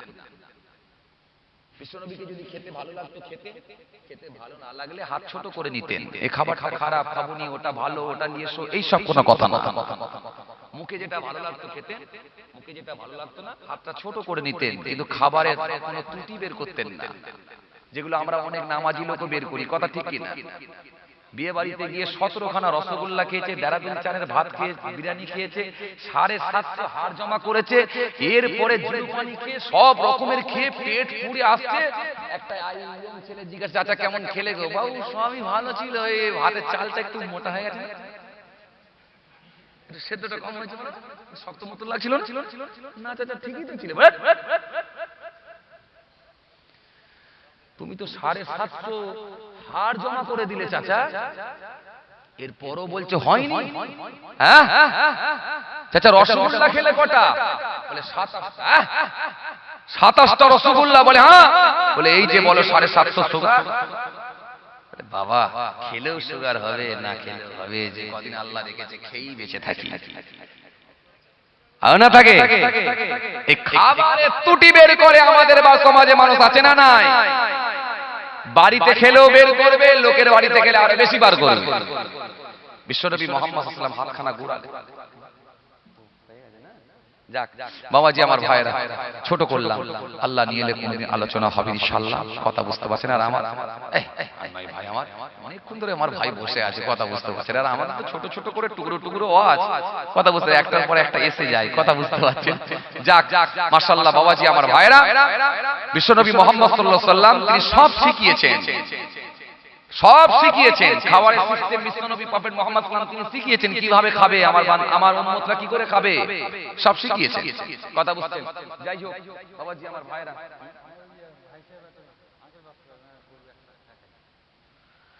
সুবহানাল্লাহ বলার আগেই হয়ে গেছে মাশাআল্লাহ। যে বিরিয়ানি হয়েছে না খিচুড়ি হয়েছে? বিরিয়ানি মাশাআল্লাহ ভালো জিনিস, লম্বা চাল না মিনিকেট চাই মাশাআল্লাহ, ভালোই তো মাশাআল্লাহ, ও তো খারাপ না। জি বাবাজি আমার ভাইরা, হাদিস পাকের মধ্যে এসেছে, হযরত আবু হুরায়রা রাদিয়াল্লাহু তাআলা আনহু থেকে একটা বর্ণিত হাদিস এসেছে। বিশ্বনবী বলছেন যে কোন বিশ্বনবী প্রফেট মুহাম্মদ সাল্লাল্লাহু আলাইহি ওয়াসাল্লাম বলছেন, কোন ব্যক্তিকে যখন কেউ নেক কাজের দিকে ইনভাইট করে, আহ্বান করে, তার ডাকে সাড়াদানকারী যে পরিমাণ সওয়াব পায়, যিনি ডেকে তিনাকে ভালো কাজের সঙ্গে শামিল করে দেবেন, তিনাকে আমার আল্লাহ রাজি হয়ে গিয়ে ডবল সওয়াব দেবেন। ধরুন আপনি আপনার বন্ধুর সঙ্গে তাস খেলেছেন, সিনেমা দেখেছেন, দাড়ি কেটেছেন, আর কি বলে নেশা করেছেন, সবকিছু করেছেন, লটারির টিকিট কেটেছেন, কিন্তু আজকে আপনি নামাজি হয়ে গেছেন। এখন বন্ধুকে বুঝালেন, বন্ধু রে কিচ্ছু নেই, বন্ধু একটু সজাগ হ, বন্ধু আয় আমার সঙ্গে আয়, একটু নামাজটা পড়, বন্ধু কিচ্ছু নাই, পৃথিবীর জমিনে কেউ চিরকাল বাঁচবে না, ক্ষণস্থায়ী জীবন, চিরস্থায়ী নয়। এই বন্ধুকে বুঝিয়ে যদি মাথাটা ওয়াশ করে যদি মসজিদে ঢুকিয়ে দিতে পারেন, বন্ধু যে পরিমাণ সওয়াব পাবে, আপনি ওকে ডেকে ঢুকিয়েছেন বলে আল্লাহ আপনাকে ডবল সওয়াব দেবে। কেন? ওই বন্ধু যতটা প্রাপ্য, যতটা পানেওয়ালা, ততটাই আল্লাহ দেবে, আর আপনি ওকে ডেকে ঢুকিয়েছেন বলে আল্লাহ আপনাকে ডবল সওয়াব দেবে। কেন? আপনাকে নিজের একটা দেবে, আর ওকে ঢুকিয়েছেন বলে আরেকটা দেবে, ডবল দেবে। 3 জনকে ঢোকালে 3 ডবল, 4 জনকে ঢোকালে 4 ডবল, 5 জনকে ঢোকালে 5 ডবল, 6 জনকে ঢোকালে 6 ডবল। এই জন্য অফার সবসময় থাকে না, সুযোগ এলে অফারগুলোকে তুলে নিতে হয়। দুনিয়ার অফারগুলোকে আমরা তুলি না, কথা বলেন তুলি না? মাঝে মাঝে যখন আমরা বারাসাত বাজারে যাই, কথা বলেন, শপিং মলগুলো যখন আমরা দেখি, ওফ মাঝে মাঝে দেখছি 20% ছাড়, ছেলে বলছে জুতো কিনা দরকার, যখন দিচ্ছে চৈত্র মাসে সেল, বলছে দেখ আমার খেল। এই দুনিয়ার অফারগুলো আমরা তুলে নিই, কথা ঠিক কি না? এলাকায় যখন মাঝে মাঝে প্রচার গাড়ি ঢোকে দেখেছেন, কাল বলে 10টার সময় খেলে, আর কিছুক্ষণের মধ্যেই খেলে, 27 পালসার 220 গাড়ি, সঙ্গে থাকবে বেশি বেশি কালার টিভি, আর কিছুক্ষণের মধ্যেই খেলো খেলো খেলো হয়ে গেল, আর কিছুক্ষণের মধ্যেই খেলো। যুবক ছেলেগুলো বলছে লটারি কাটার পালা, 2 টাকায় মার 50 লাখ টাকা, লেগে গেলি বড় বড় রাজভোগ, কথা ঠিক কিনা? এ ওয়াজি তো হলো এতক্ষণ ধরে, আর জানে না যে 50 লাখ টাকা পাবো, কিন্তু আমার ভিটে বিক্রি হয়ে যে আল্লাহ ক্যান্সার দিয়ে আমাকে ব্যাঙ্গালোরে ছুট কাটিয়ে সব সাইজ করে দেবে, সেটা আমি জানি না। যদি একটু দূরদৃষ্টি নিয়ে ভাবতাম, তাহলে আল্লাহটারি কাটতে পারতাম না। ওই 200 টাকাতে আল্লাহ বরকত দিত, জীবনে যতদিন বেঁচে থাকতাম বড় রোগ আল্লাহ দিত না, সুস্থ রাখতো। এটা ভাবি না। ওই যে বলেছিলাম প্রথমেই, এমএলএ বাড়ি করেছে, আমাকেও বাড়ি করতে হবে যে কোনো উপায়ে, কিন্তু ও তো এমএলএ করবে, ওর তো মাল অন্য দিক দিয়ে আসছে, আর তুমি তো ভ্যান চালক, পাবে কোথায়? বলে একটাই খোলা আছে, হয় লটারি আর না হলে চুরি। কথা বলছেন না? তো বাপ এই অফার গুলো থাকে, এই অফার গুলো তুলতে হয়। আজকে একটা অফার আছে, সর্বপ্রথম যদি এই মাহফিল থেকে কেউ 2000 টাকা লাগাতে পারে, ওর নিচের তলা যত মানুষ থাকবে ওই ব্যক্তিকে আল্লাহ double, 3 double, 4 double, 5 double, 6 double, 7 double, 8 double, 9 double করে সওয়াব আল্লাহ চালু রেখে দেবে। মুহাব্বতের সঙ্গে দরুদ শরীফ আল্লাহুম্মা সাল্লি আলা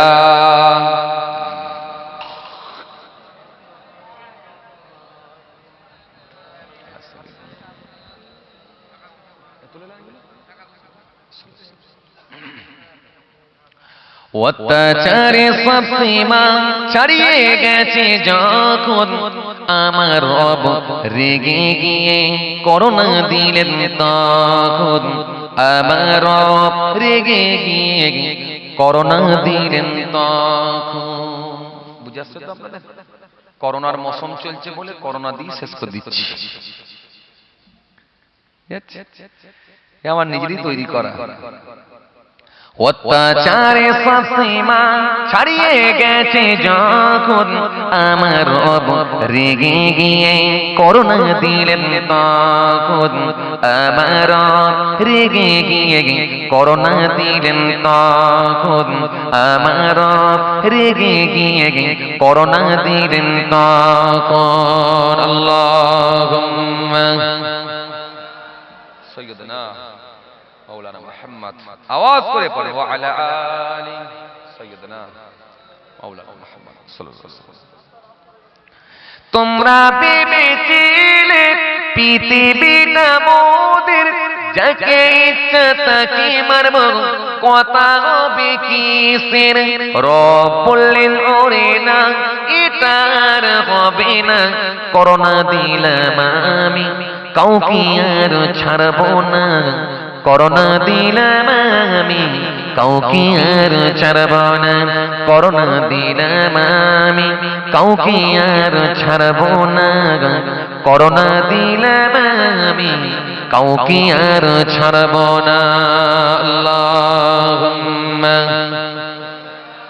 সাল্লি আলা সাইয়্যিদিনা মাওলানা মুহাম্মদ ওয়া আলা আলি সাইয়্যিদিনা মাওলানা মুহাম্মদ সাল্লাল্লাহু আলাইহি ওয়াসাল্লাম। এই পৃথিবীর মাটিতে কত জুলুম চলছে, মাবলিং সিং এর নাম করে কত মানুষ মেরেছে, নিরীহ মানুষের প্রাণ গেছে, রব সব দেখেছে, নিরীহ মানুষের প্রাণ গেছে, রব সব দেখেছে, এবারও বরে গেছে করোনা তখন দিয়েছে, এবারও পড়ে গেছে করোনা তখন দিয়েছে, এবারও পড়ে গেছে করোনা তখন দিয়েছে, এবারও পড়ে গেছে করোনা তখন দিয়েছে। অত্যাচারে সব সীমা ছাড়িয়ে গেছে যখন আমার রব রেগে গিয়ে করোনা দিলেন তখন, আমার রব রেগে গিয়ে করোনা দিলেন তখন। আল্লাহুম্মা সাল্লি আলা, যা রেডি করেন মাওলানা মুহাম্মদ, হ্যাঁ রেডি করেন।